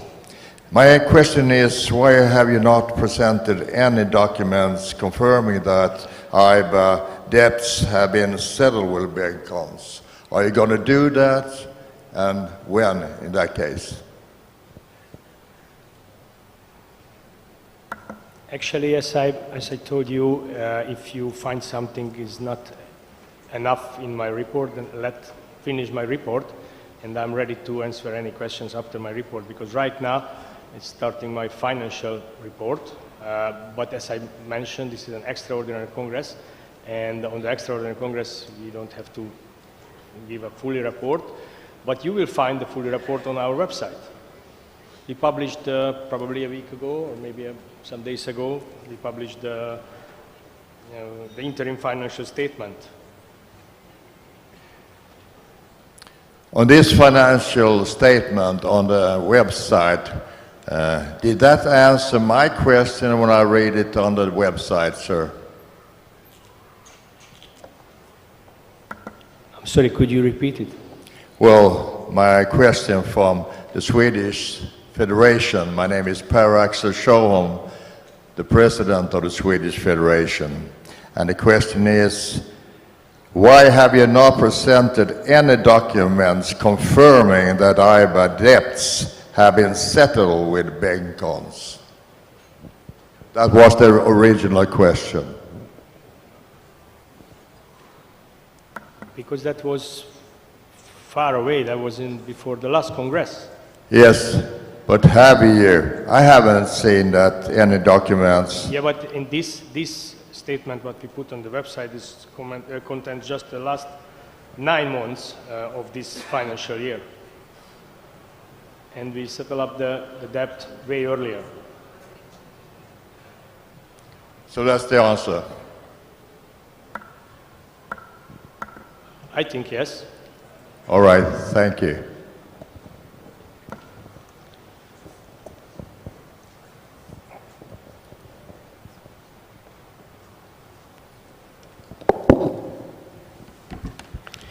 So I'm really sorry about but we are not prepared with the complete financial report because, as I told you, this is an extraordinary Congress, not an ordinary Congress, which will held at the end of the year. Thank you, Melanie, and thank you, Heiner. I do hope you will give our thanks to Professor Haas and the other members of the GRG. You did a great job, and to show our culture of appreciation of these independent experts, I would like to ask everybody to a big applause to the GRG. Thank you for your help, and we will working continuously with you.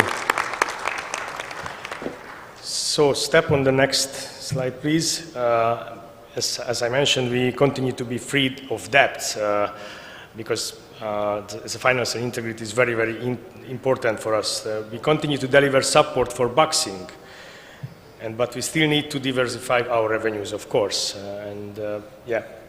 We have started to have some success with our licensing program, but much more to be done in the future. And finally, we have a marketing director who has joined us from one of the most commercial, successful international federation, the FIVB, from the Volleyball Federation. You all know that we need to improve the TV side of our events. While Lisa has been at the Volleyball Federation, they became the sport with the biggest TV audience at the Olympic Games. So I'm sure Lisa will be a great help to us. Thank you, Lisa, for joining us. She's somewhere here in the room.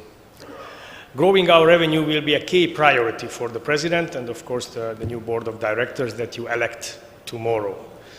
We continue to improve our financial integrity with the appointment of the Finance Committee, which has already had its first meeting. And among our activities, there continues to be a strong focus on supporting boxers with prize money and supporting national federations. You all know we deliver 2.6 million for the male athletes, and we are going to deliver 2.4 million for the female athletes on the World Championship. And I would like to give you some updates on the financial support program, which is also very, very important, and it's never ever happened history of the IBA. We are now at the point where we have distributed a total of over 1.5 million US dollar across all of the Confederation and across over 50 national federations. And we are considering more application. Of course, if you would like to advise on how to make an application of your own, please feel free to speak with us while you are here. So don't hesitate to stop us on the corridor, and then we try to help you.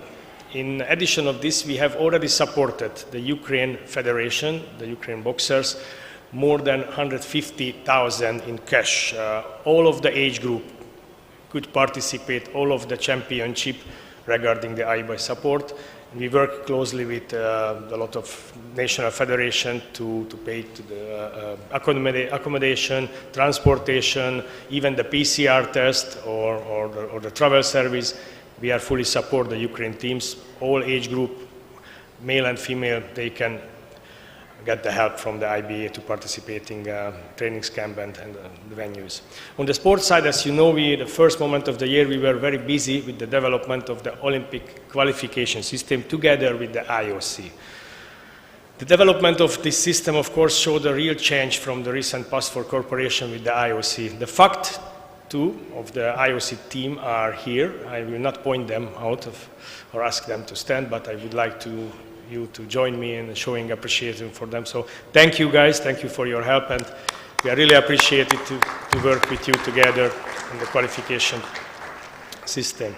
I would also like to say a special thank you to the IBA committees who helped us so much. For example, the Olympic qualification system was also shaped and formed together with our committees, with the coach committee, with the athletes committee, with the RNG committee, with the competition committee. All has a word and all has a chance to modify and help us to create together with the IOC.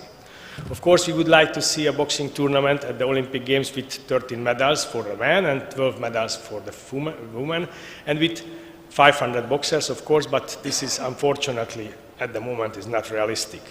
We must be grateful for the opportunity we have, and we must prove our value to the IOC. We did have to make some difficult decision, but I believe we ended up with a system that is very fair. Many of you already were part of the online seminar that we had and explained this, and I hope you will also watch the video. We have prepared that on website. You can download it, you can see it, and you can show it to your athletes, to your coach, to your friends, to your colleagues, because it's very important to know everybody when it's starting the qualification, which is on 1st of January 2023, how you can manage your boxer, how can the boxer go to the Paris Olympic Games 2024. We still need to produce the Olympic ranking system and the calendar, of course, well in advance on the start of the Olympic qualification period next year. There are other elements that must be developed to, like the documentation to show how can we deliver as many as 10 events in the year with the highest level of sporting integrity. And as many of you will know, the IOC expect us to produce these elements very quickly. To that, I would like to say that only 6 months ago, we did not even know if boxing would be part of Paris 2024. And we did not know if IBA would have anything to do with this qualification. We have made amazing amount of progress in those 6 months. Thank you for our colleagues. Thank you for the sports department. I'm confident the IBA can make an amazing amount of progress in the next 6 months. And at the end will be the fairest Olympic qualification system in the history of boxing. Of course, one key component of the success is the Olympic qualification system is you. Your willingness to host and help organize qualification events is very, very important. We all know, of course, that the World Championship and the Confederation Championship will be part of the calendar and will be part of the qualification system. We also anticipate having several World Boxing Tour events spread out through the year and all around the world, of course. We are defining the event criteria and the bidding process. And thank you to all the more than 30, probably 33 national federations who have already expressed an interest in hosting World Boxing Tour events starting the next year. I'm certainly happy to speak with more of you about the exciting opportunity to host an Olympic qualification event. At the same time, as this very important work, we have continued to support the Fair Chance team. For example, at the RMBC Championship, a member of the team was Elric Sella, who competed as a refugee in Tokyo. I believe this is initiated boxing and leading that way, the supporting displaced people, refugees and others. Of course, integrity continues to be a huge focus of our sports work. We have worked with RNG committee to develop a very strong process to select and monitor officials following the best practice of the boxing task force. We have empowered Professor McLaren to investigate cases including the Belgrade World Championship, for example, and also the European Championship, the U22 European Championship in Porridge. The Ethics Commission has considered cases and there have been sanctions against officials. And most all, we are now seeing a culture of integrity where people understand that the International Boxing Association, the IBA, will support them if they do the right thing, and the IBA will catch them if they do the wrong thing. The culture change will take time, of course. We all know that's good not happening in one day. And again, it will need all of you to help implement this in your national federation, because the problem is common. If you have a judge who not following the rules, that's will judging also not correctly in your national federation, your national championship. So we have to work together and we have to finalize this issue together. Because while I report you about the work of the IBA head office, we are all part of the same team. Yes, of course, we are a big team. Sometimes teammates do not agree on anything. That's, I think it's normal, but I know we all agree and our common goal. We want to create a strong IBA, which is a strong Olympic future. Thank you very much. Thank you for your attention.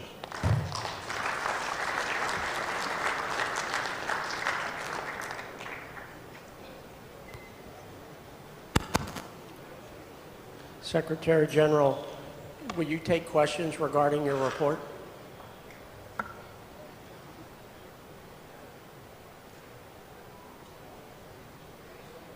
I'm sorry, could you repeat it? Could you stay up and then? Mike McAtee, USA Boxing. Okay. My Hi, Mike. question is, will you take questions regarding your report? Yes, of course. Thank you very much. One of the statements you made was in regards to the qualifying system for the Paris Games in 2024, correct? Yes. And I believe that you described it as going very positive. However, drawing your attention to the letter that was sent to IBA recently from the IOC, it is stated, therefore, we hereby reiterate our request to receive the full details of the new ranking system, including the calendar. Such details will be paramount for the IOC to assess the effective implementation of the boxing qualifying system, and again, are in vital importance to the boxers and the athletes. Given the fact that that letter was sent regarding the details, do you know when you will be providing that to the IOC, and when will we be able to get copies of that? And then the other question I have is specific to the finance, and I can ask that question after you get done regarding the qualification system, if that's okay. Mr. McAtee, thank you for your question. As I mentioned in my report, 6 months ago we could not dream we have anything to do with the qualification system, and now we are created together with the IOC, and of course the IOC asked the IBA to send more details like the calendar or like the rankings, and we're working on it, and it should be great if you could help us to shape And also, as I mentioned, we're working closely with our commissions, and we are giving you update as soon as possible, but we not finalized the calendar, but we are not the only one sports who has not finalized the next year calendar, but we're working on hard to finalize it. The Olympic ranking system is already published, which is content of the qualification pathway, which based on the IBA tournaments, which is content the Continental Championship, the World Championship, and also the World Boxing Tour. Thank you. And my question regarding your financial report, we're back here at the back of the room. We could not see the balance sheet, and I don't believe most of the countries here were able to see that. Will you provide us a copy of the balance sheet so we could actually read it? Because quite frankly, we couldn't see any of the numbers, and I think that it's paramount to transparency and good governance that all countries have the ability to take some time and look at the finances, because it impacts some of our countries that are bigger, but it is very impactful for our smaller countries or national federations. So when will we all get a copy of that balance sheet? Of course, no doubt about it. Thank you for your question. If you need a copy, our colleagues will do it, but as I mentioned, all detailed documents is on the website. So if you want to save the trees, then better to watch it on the website, and probably it will be faster for you. Right now you can go onto the website and then you can watch it carefully. But if you need it, I can ask our colleagues and they will print it out one for you, and all of the delegates, if they want to read it in the paper, they're able to make a copy.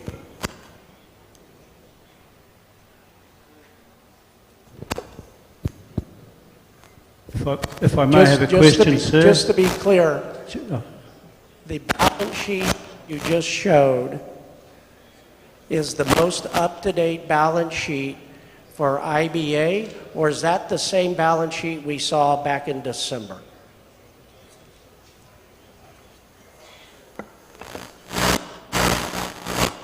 Sorry, there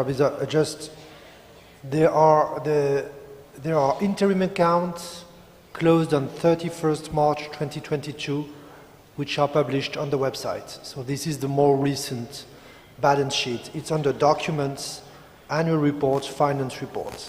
But we're happy also to share where it is on the website. It's on the documents page, finances. It's on the bottom part of the page. Because as you know, the financial year is from June to June, and this contains the last 9 months financial report.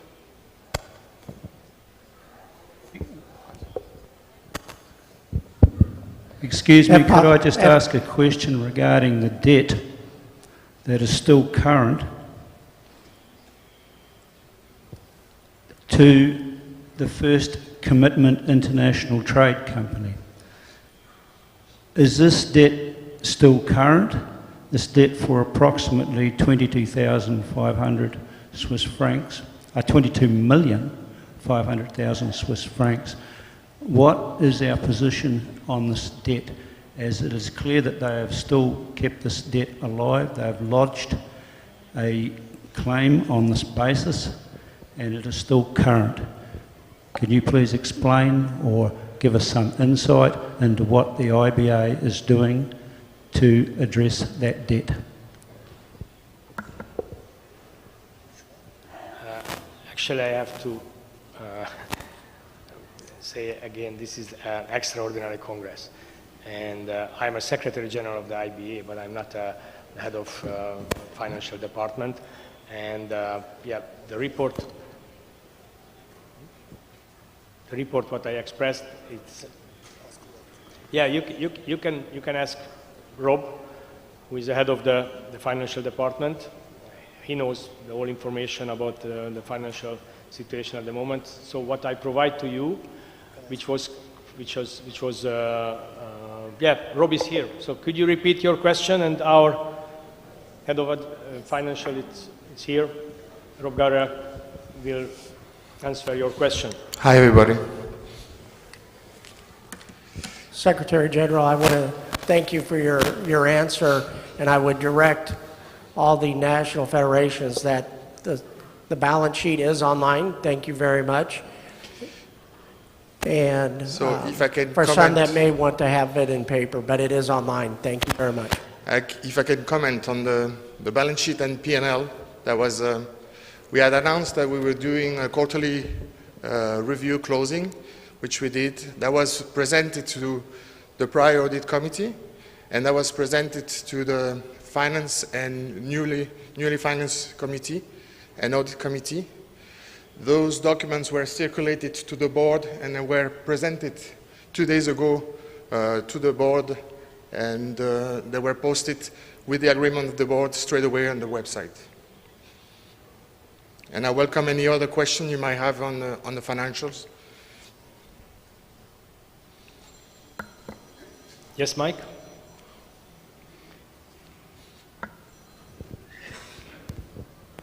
Thank you for that update. My request would be that when financial documents are uploaded, the IBA Communications Department does an excellent job and we get a lot of emails from them. Could my request be that every national federation be given a link to the financial documents so it's easily found on the website so we can all be informed? That would be my request. Thank you. Yes, we will do.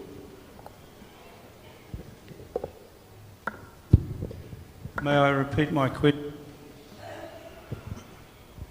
And that question is, what is the current situation with the debt to First Commitment International Trade? The debt of approximately 20-odd million Swiss francs. The position is not a debt as such. If you look the audit report, there is notes disclosing the situation with the FCIT. The amounts are not recognized as a debt as such in the accounts. I don't know if our legal colleagues want to comment on this. Yeah, yes, I'm happy to answer. I will draw your attention. It is in the account on 31st closed on 31st December, because it's only when there is an audit report that you have notes. It's the note number 7, which explains the situation. Basically, that they've sent an order to pay, that an objection was filed, and that it's just mentioned, but this is not a debt of IBA. This debt has already been challenged by IBA. It has never been put in the account as a debt, but as a risk of a trial. So the risk, as of today, if you want an update, still exists, but the situation has not evolved, but this is not a debt of IBA. And to cover the risk, we did a provision of 300,000 to cover a potential legal prosecution over 5 to 10 years. But the amounts are not recognized as a loan or debt or whatsoever.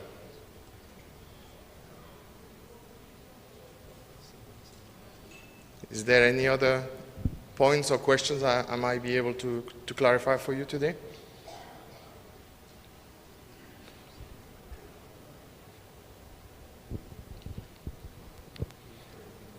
Given the fact, Mike McTee, USA Boxing, since the financial statements, my question would be, and I don't want to be a burden to the other national federations, but could we have a show of hands of national federations that have had an opportunity to actually look at the financial statement? I think it would be important for us to have a few moments to review it so we could all ask questions and not waste everybody's time. But since we just found out it was on the website, we're looking at it right now and we're trying to develop some questions. So I don't want to have to come back, but obviously I'm that's available up to the General anytime Secretary. to further questions. Thank you very much. Thank you.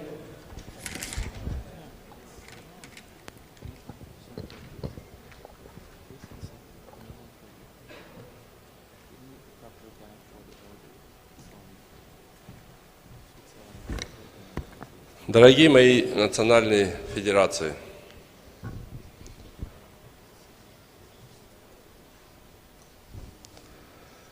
я хочу вам сказать, просто сейчас одна-две там федерации очень много задает по финансам и рассказывает про какие-то, про затраты, которые на маркетинг делается, на развитие бокса делается.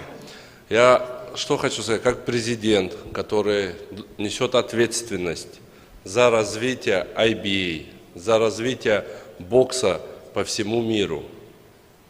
Я могу вам ответить на любой вопрос ваш.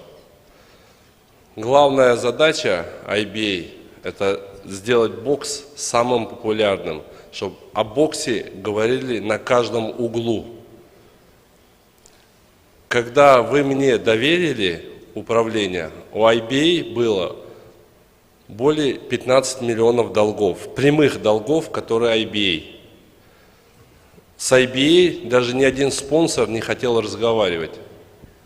И IBA в своей истории никогда не помогала национальной федерации и никогда не помогала боксерам. За год мы исправили эту ситуацию. Мы привлекли спонсора более 50 миллионов долларов для того, чтобы за 2 года сделать IBA одной из лучших федераций международных. Вы говорите, здесь задают вопрос о том, что мы тратим денег много на внешних управляющих. У нас нету внешних управляющих. Мы привлекли команду Улихаса для того, чтобы они дали независимую оценку, помогли нам, они нам помощники, помогли нам реформировать в кратчайшие сроки. Мы привлекли профессора Макларена, чтобы были независимые эксперты, касаемо судейства, чтобы то старое управление, которое было у АИБа, было забыто и оставлено. И чтобы те люди, кто был в этом виноват, чтобы больше никогда не коснулись к боксу. Для этого были привлечены независимые эксперты нам в помощь. И мы будем тратить на это деньги. Я как президент говорю, я несу ответственность. Разве плохо, что мы помогаем национальным федерациям? Разве плохо мы сделали большие призовые на чемпионатах мира? Я думаю, что здесь вы все знаете, как живут боксеры, и что мы помимо проведения турниров, мы должны создавать условия для наших боксеров. Все, кто здесь сидит, я знаю, что вы все те люди, которые любите бокс, которые вкладываете в бокс. Я сам занимался боксом, я сам знаю, что такое, когда ты перчатки, одни перчатки на целую команду, или бы одни шорты, и кроме медальки обычной, ничего тебе не давали. И наша главная задача спортивных функционеров – создать для боксеров условия. Не условия для менеджеров. Это менеджеры должны создать для боксеров и национальных федераций, благодаря кому существует IBA. И наша задача работать в их интересах. И все, что будет зарабатывать IBA, оно должно принадлежать национальным федерациям. Я говорю как президент IBA, тот срок, который правление мое 1,5 года, какие мы реформы сделали.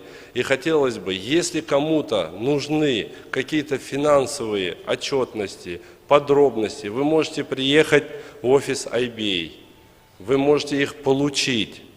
Не надо сейчас на Конгрессе, тем более не очередном, который в повестке нету финансовой отчетности, искать причины для разного диалога. Мы здесь сегодня собрались в неочередном Конгрессе. У нас есть повестка. Давайте работать в рамках повестки. Разве плохо у наших спортсменов на чемпионате мира, если мы говорим золотая медаль, она настоящего, из настоящего золота. Если говорим серебро, значит из настоящего серебра. Разве это плохо? Наша задача работать ради них. Мы же не пришли командовать ими, мы пришли и нам дали доверие, и это их доверие говорит о том, что мы должны помогать боксерам и национальным федерациям. На чемпионате мира разве плохо, что более 100 стран получили трансляции, которые показывали у себя чемпионат в стране? Это и есть маркетинговый план. Если мы хотим стать одной из лучших, то у нас должны быть независимые эксперты привлечены к нашей работе. У нас должно быть все открыто, честно и прозрачно. И моя просьба, давайте объединяться и действовать все в рамках устава IBA. А если мы говорим сегодня, какая у нас повестка и в рамках повестки работать. Если у кого-то есть вопросы, вы можете лично задавать офис IBA, можете приезжать, можете общаться. Сегодня IBA работает в интересах Национальной Федерации, и IBA будет делать все возможное, чтобы бокс был в олимпийской семье. У нас есть четкие рекомендации и дорожная карта, что мы должны сделать. Сегодня мы собрались для того, чтобы принять эти рекомендации и дальше действовать. Каждый из нас сегодня здесь для того, чтобы создать будущее для боксеров. Я уверен, что у каждого из вас сердце и душа с боксом, так же, как и у меня. Давайте, уважаемые коллеги, начнем работать в рамках повестки. Спасибо большое.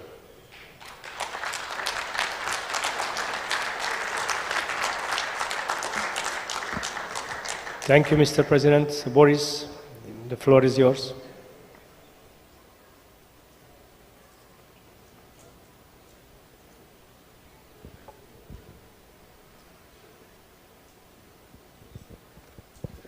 Thank you, Coco. Dear fellow delegates, dear President,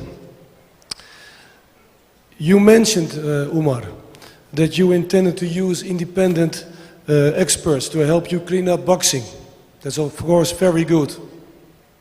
But how many people were sanctioned on the basis of the McLaren report until now? I'm very curious about that. And why was the final stage of the McLaren report has been delayed until after this Congress? Also, you mentioned that millions of expenditures on marketing is justified. Has it resulted in any revenues for the IBA, and how much has IBA earned on TV right sales and sponsorship besides Gazprom?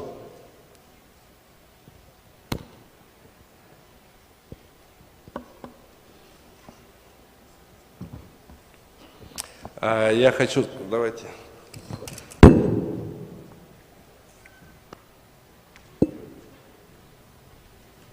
Я буду выступать перед вами стоя, потому что я уважаю очень вас сильно.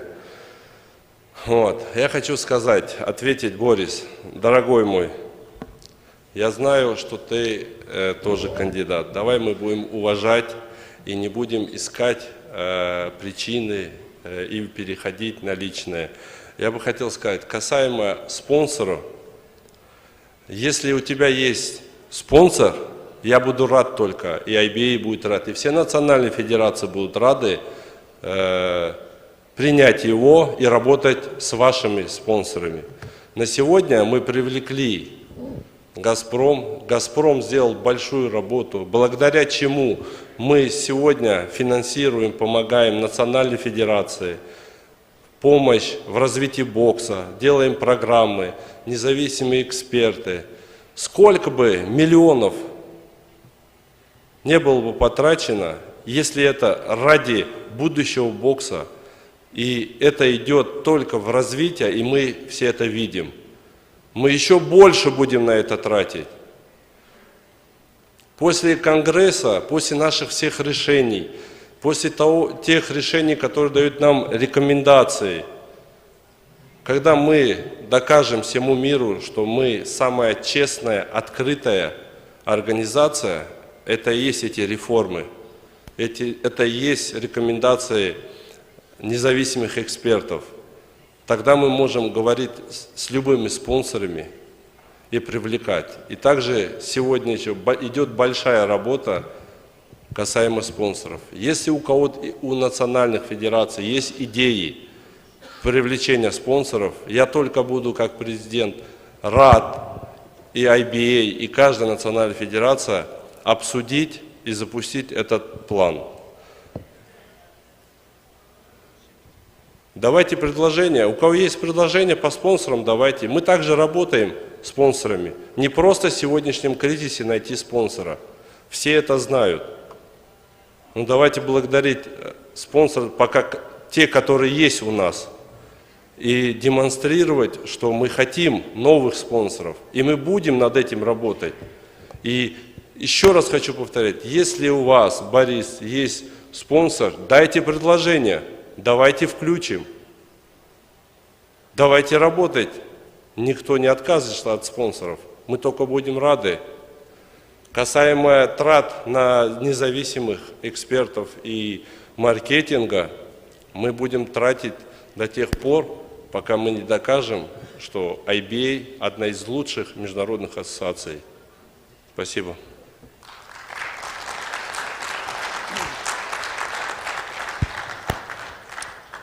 Umar, my question was not personal at all. And in my question, unless Gazprom is your personal sponsor, not IBA sponsor, and I'm happy to show how real sponsors are attracted. But we need to wait for the decision for Gaz. I see you tomorrow.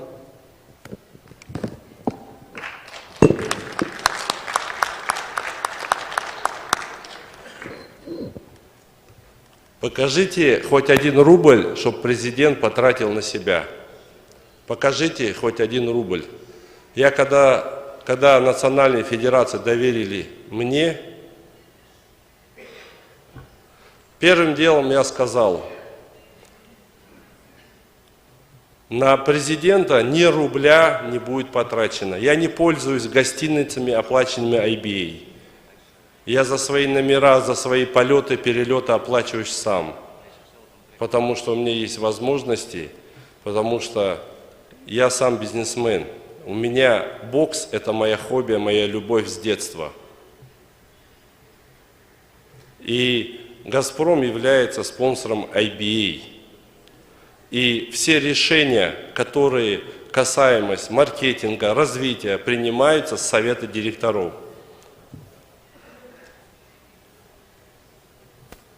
И также утверждаются, и каждая национальная федерация это видит. И также я был инициатором, чтобы национальные федерации не платили денег ни за членство, ни за какие-либо обучение, а это должно предоставлять IBA, это обязанность IBA. И то, что зарабатывает IBA, она и должна расходовать на национальные федерации и боксеров. Она не является моим спонсором, еще раз говорю. Вы можете посмотреть.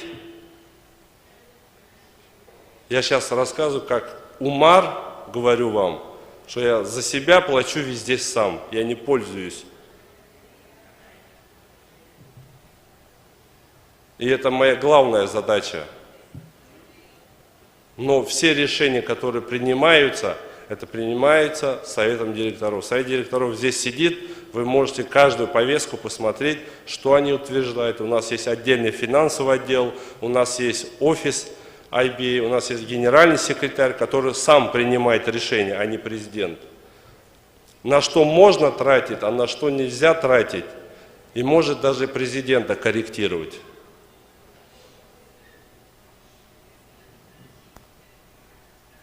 И оплаты подписывает не только президент, если что-то надо оплатить.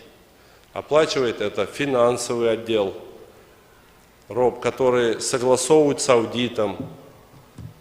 Также согласовывает любые платежи генеральный секретарь.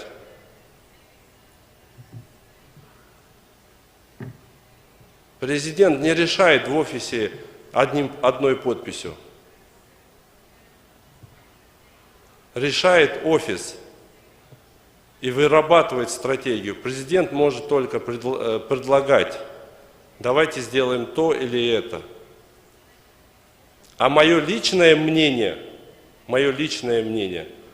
больше надо тратить на национальные федерации, на боксеров и на маркетинг, чтобы доказать, и на внешних специалистов, которые могут нам создать независимые условия, которые помогут нам реформировать то, что нам советуют уже больше 4 лет.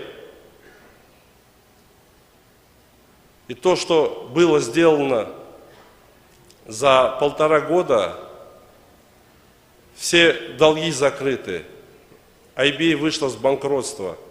Если вы хотите задать, Борис, мы можем сесть, лично поговорить, мы можем перед всеми это поговорить, но давайте сейчас не будем. У меня к тебе большое уважение, Борис. Я знаю, что ты тоже любишь бокс. Я просто хочу сказать, не будем переходить на то, чтобы, знаете, нарушать повестку. Вот у нас есть повестка, есть правила IBA, давайте соблюдать. Не передергивать слова, а вы вот так сказали, а здесь вот так вот сказали. Наша задача – это чтобы IBA была независимая международная боксерская ассоциация. И все, что она делала, чтобы согласовывалась с национальными федерациями.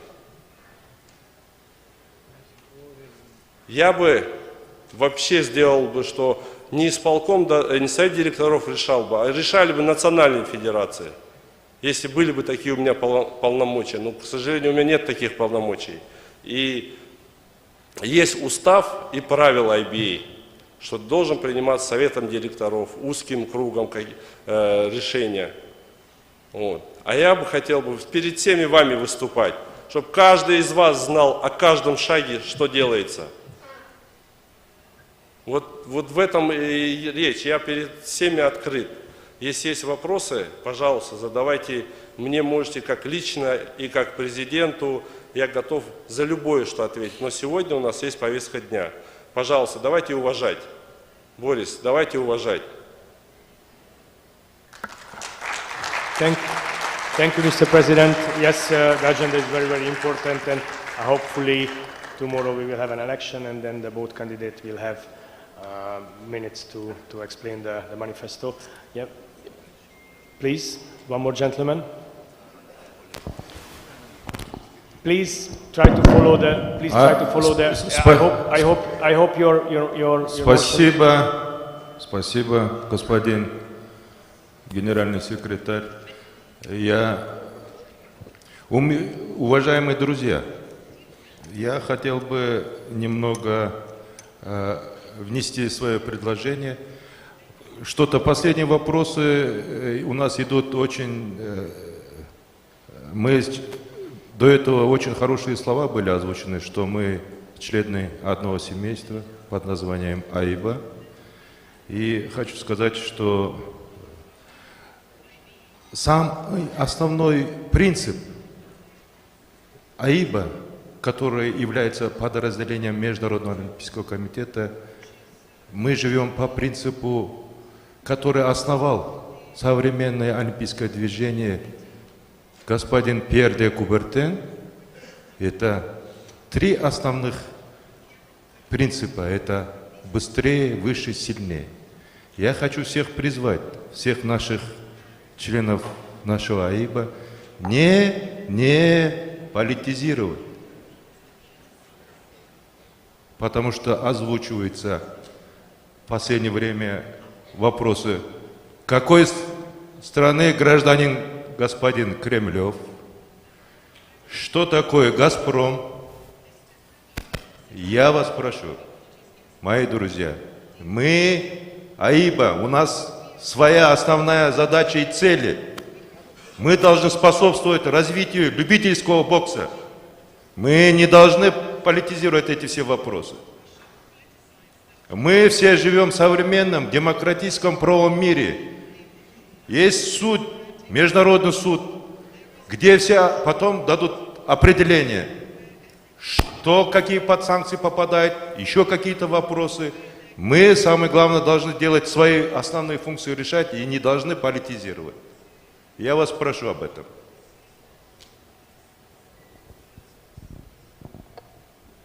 Спасибо.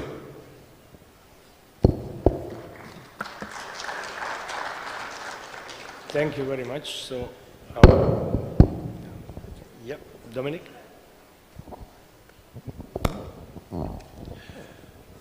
Good evening, Mr. President, General Secretary. I'd just like to ask a question about the boxes, because that's what we're here for as such. You know, we read the McLaren report, we've seen the findings of the McLaren report, and the report states categorically that there was misjudging in some of the events, and we talked about the referees and judges who were suspended from that event as such. What can we do for the boxers who are at the end of these decisions? Is there anything being done for the boxers who suffered at the end of these decisions? Thank you very much.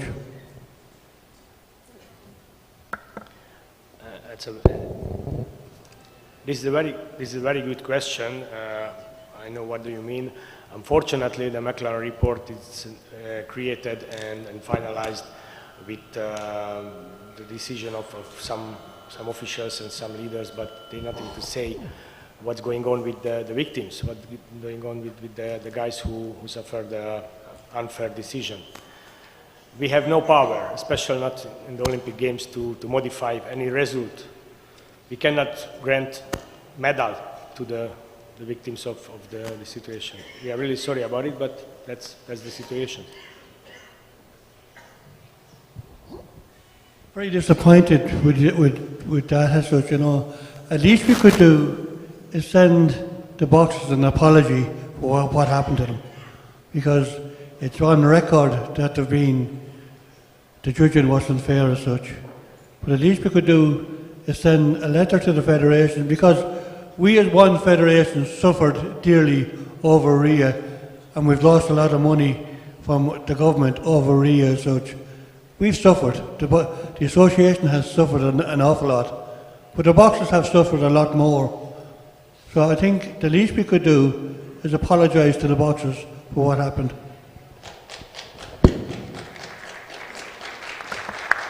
In the one part you are right, but the other hand, I never read any point in the McLaren report when they ratified, yet there was one of the boxer lose the fight, which have to be winning the fight. So Michael Conlan, I think you're talking about Michael Conlan, that was not in the report. He have to receive a gold medal.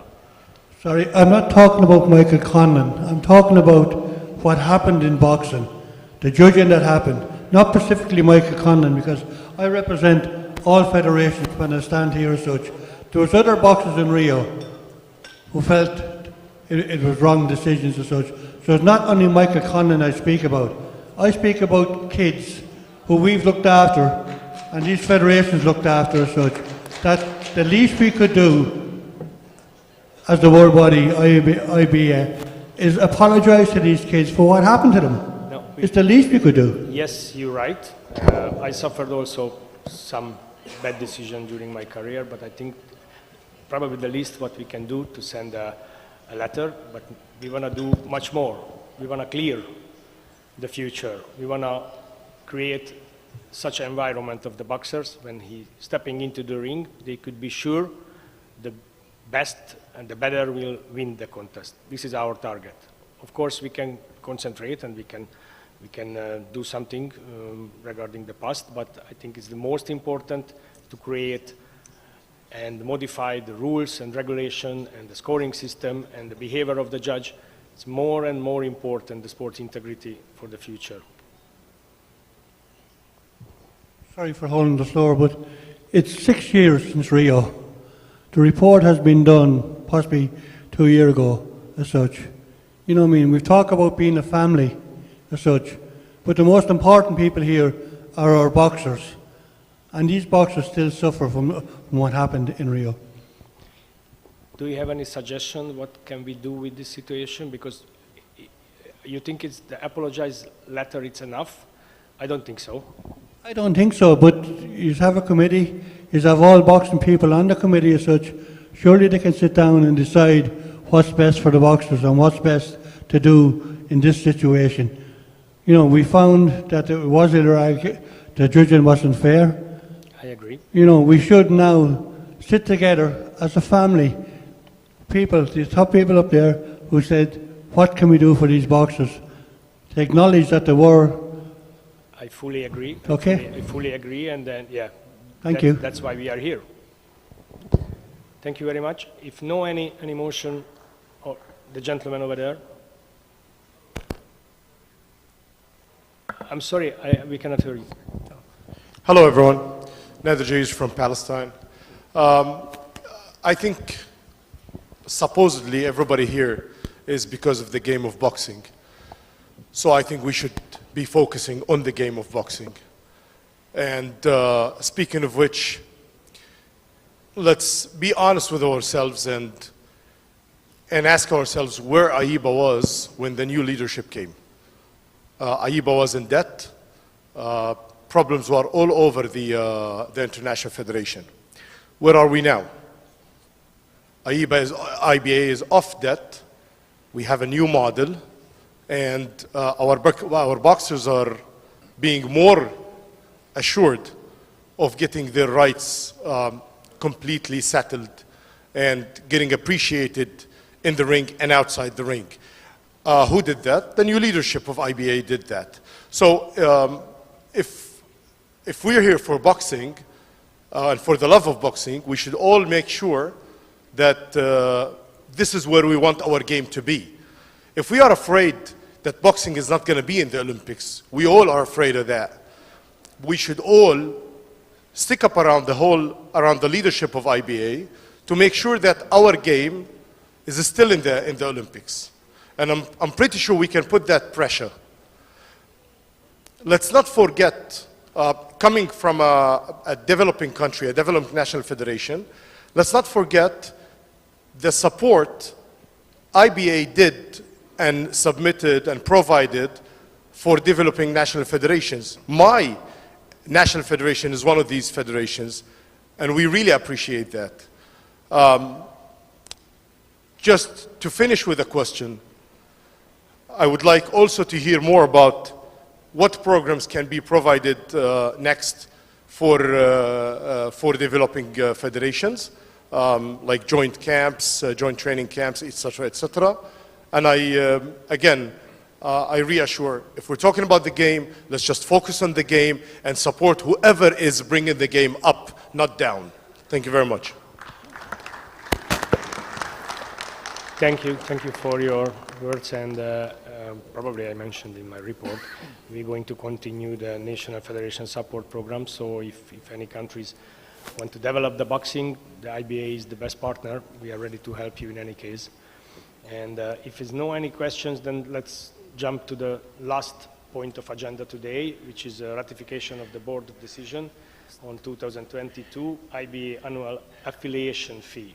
So, Secretary General, I have two quick questions that were skipped that I'd just like to follow up on. I'm sorry, Mike. I didn't say. I'm sorry. Yes. The No floor is problem. yours.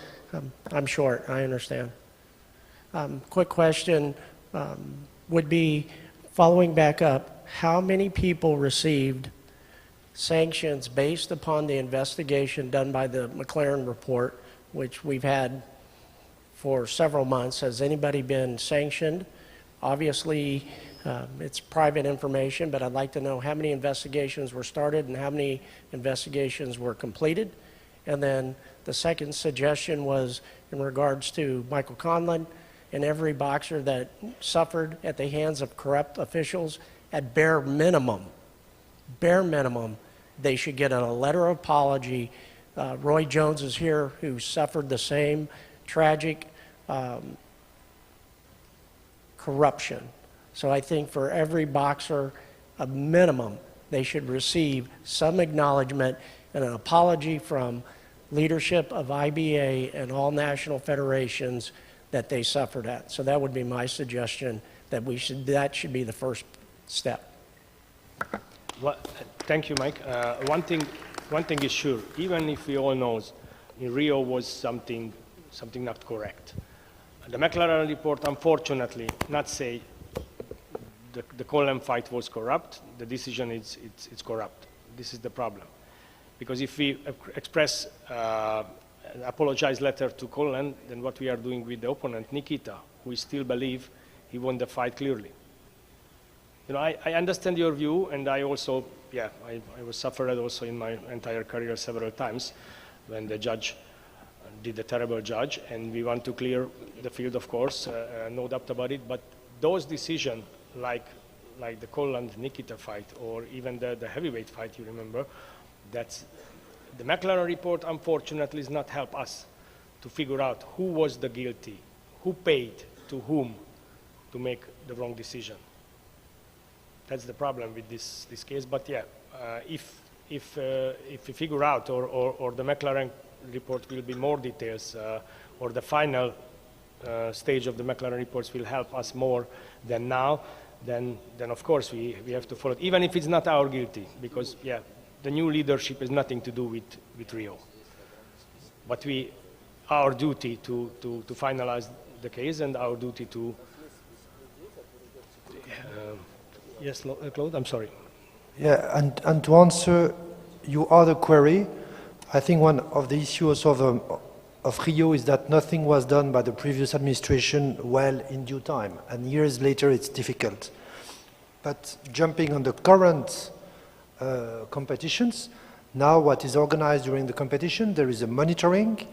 We've got a group from the McLaren investigation team which is present at each competition. And if there is any doubts of something which is wrong, or if there are any evidence, they are here to investigate on site.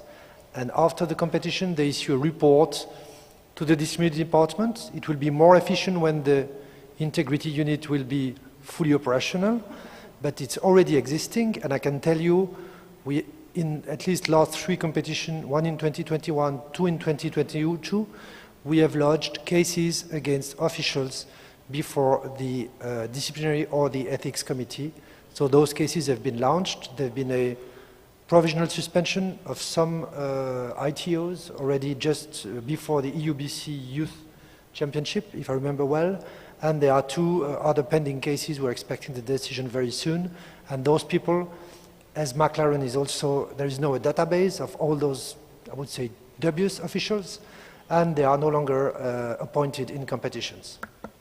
Yes, and as probably we mentioned also the zero tolerance for the cheaters in the future, and that's why we're bringing all of the big competition, Continental Championship or World Championship. The McLaren teams, they're doing the voice analysis, they're doing a great job, they're creating a report before the championship, during the championship, and after the championship, and all of the officials who is doing wrong or trying to manipulate the venues or trying to manipulate the result, they are going to ban. And probably it's a lifetime ban, so we don't want to have such a type of guys in the future near to the ring, avoid the situation what we have or what you have in 2016 Rio. Any other motion questions? Can we jump into the last point of agenda? So, as I mentioned, the last point of agenda is the ratification of the board decision on 2022 IBA annual affiliation fee. Let me address the board decision on 2022 IBA annual affiliation fee. On 20th January 2022, the board of directors resolved Due to the ongoing COVID situation, the board agreed to re-announce to any annual affiliation fee for the year 2022, fix the annual affiliation fee to 0. This decision will be submitted to the Congress called in May 2022 for ratification. Now, according to the IBA Constitution, the Congress shall determine the amount of the annual affiliation fee. So the decision by the board needs to be ratified by the Congress. I would like to invite the Congress to vote to ratify the board's decision. So if the Lumi is ready, I'm asking you to vote. Does the Congress approve to renounce any annual affiliation fee for the year 2022, to fix the annual affiliation fee for 2022 to 0? I kindly ask Katie from the Lumi to open the vote. Thank you, Secretary General. The vote is now open.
The vote will close in 1 minute.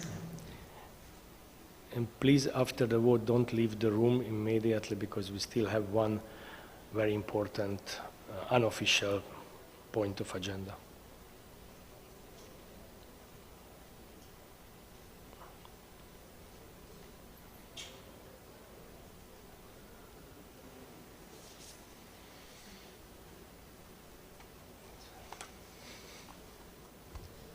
The vote will close in 30 seconds.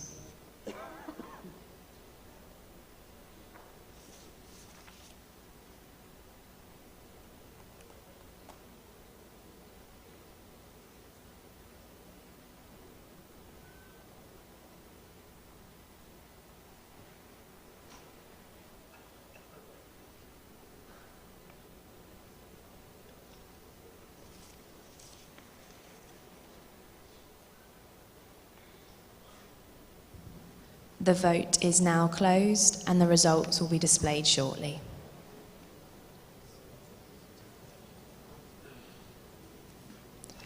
Once again, I'll read the results for those in Zoom. So there were 150 total possible votes, 14 abstentions, 126 votes for yes, and 10 votes for no.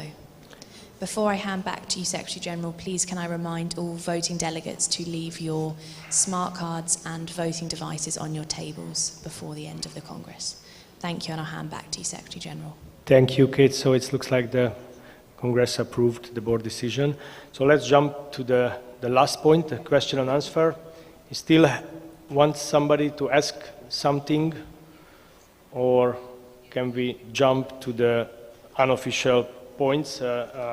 Before you go, I'm sure you are aware this will be probably the last time that we have the members of our current board all together in person, and we prepared a little gift to thank them their service. Could I have the members of the board who have served our sports during the past 4 years at the stage, please? Mr. Mohamed Mustafsan, please.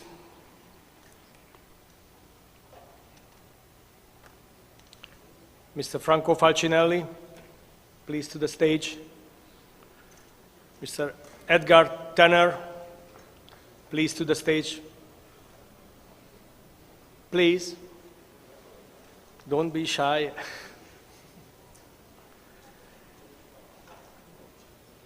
Dr. Joseph Agneni, Mr. Ray Silvas, Mr. Muhammad Touma, Mr. Menduga, Ms. Luisa Benitez, Mr. Alex Gonzalez, Ms. Shelley, Mr. Yusuf Al-Kazim, Mr. Volodymyr Providius, Mr. Eyüp Gözcer, Mr. Sulaiman Mikhailov, Mr. Mapu Jamias, Mr. Alberto Puig de la Barca, Mr. Dian Gomez, Mr. Felipe Martinez, Mr. Jürgen Kias,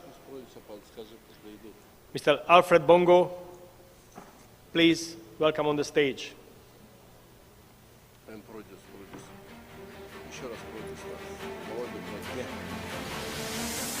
Mr. Volodymyr Providius, please.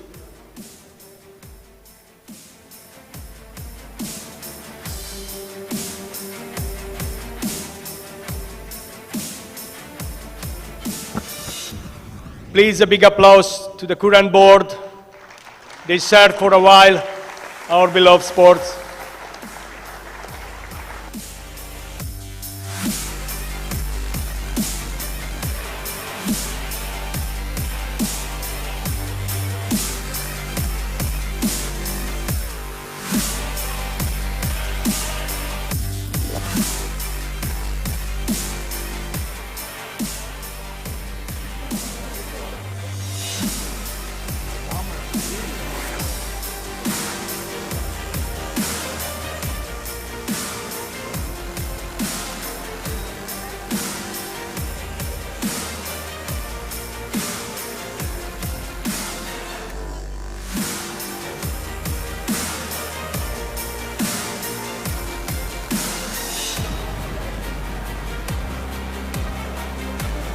Yeah.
Will go down there, yes.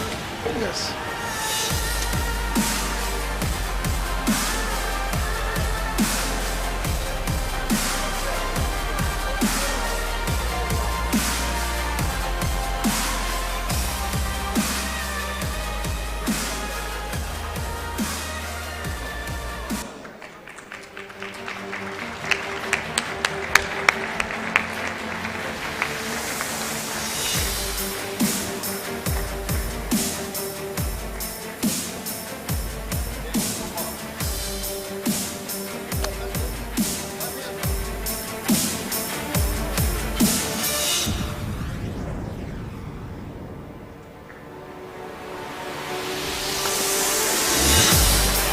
Thank you again, dear board members. Thank you very much.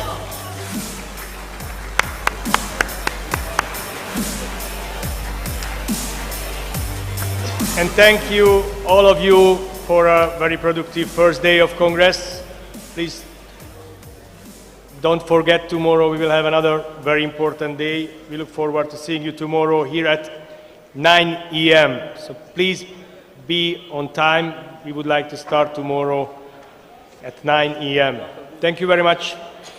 See you tomorrow. Have a nice day to everybody. Thank you.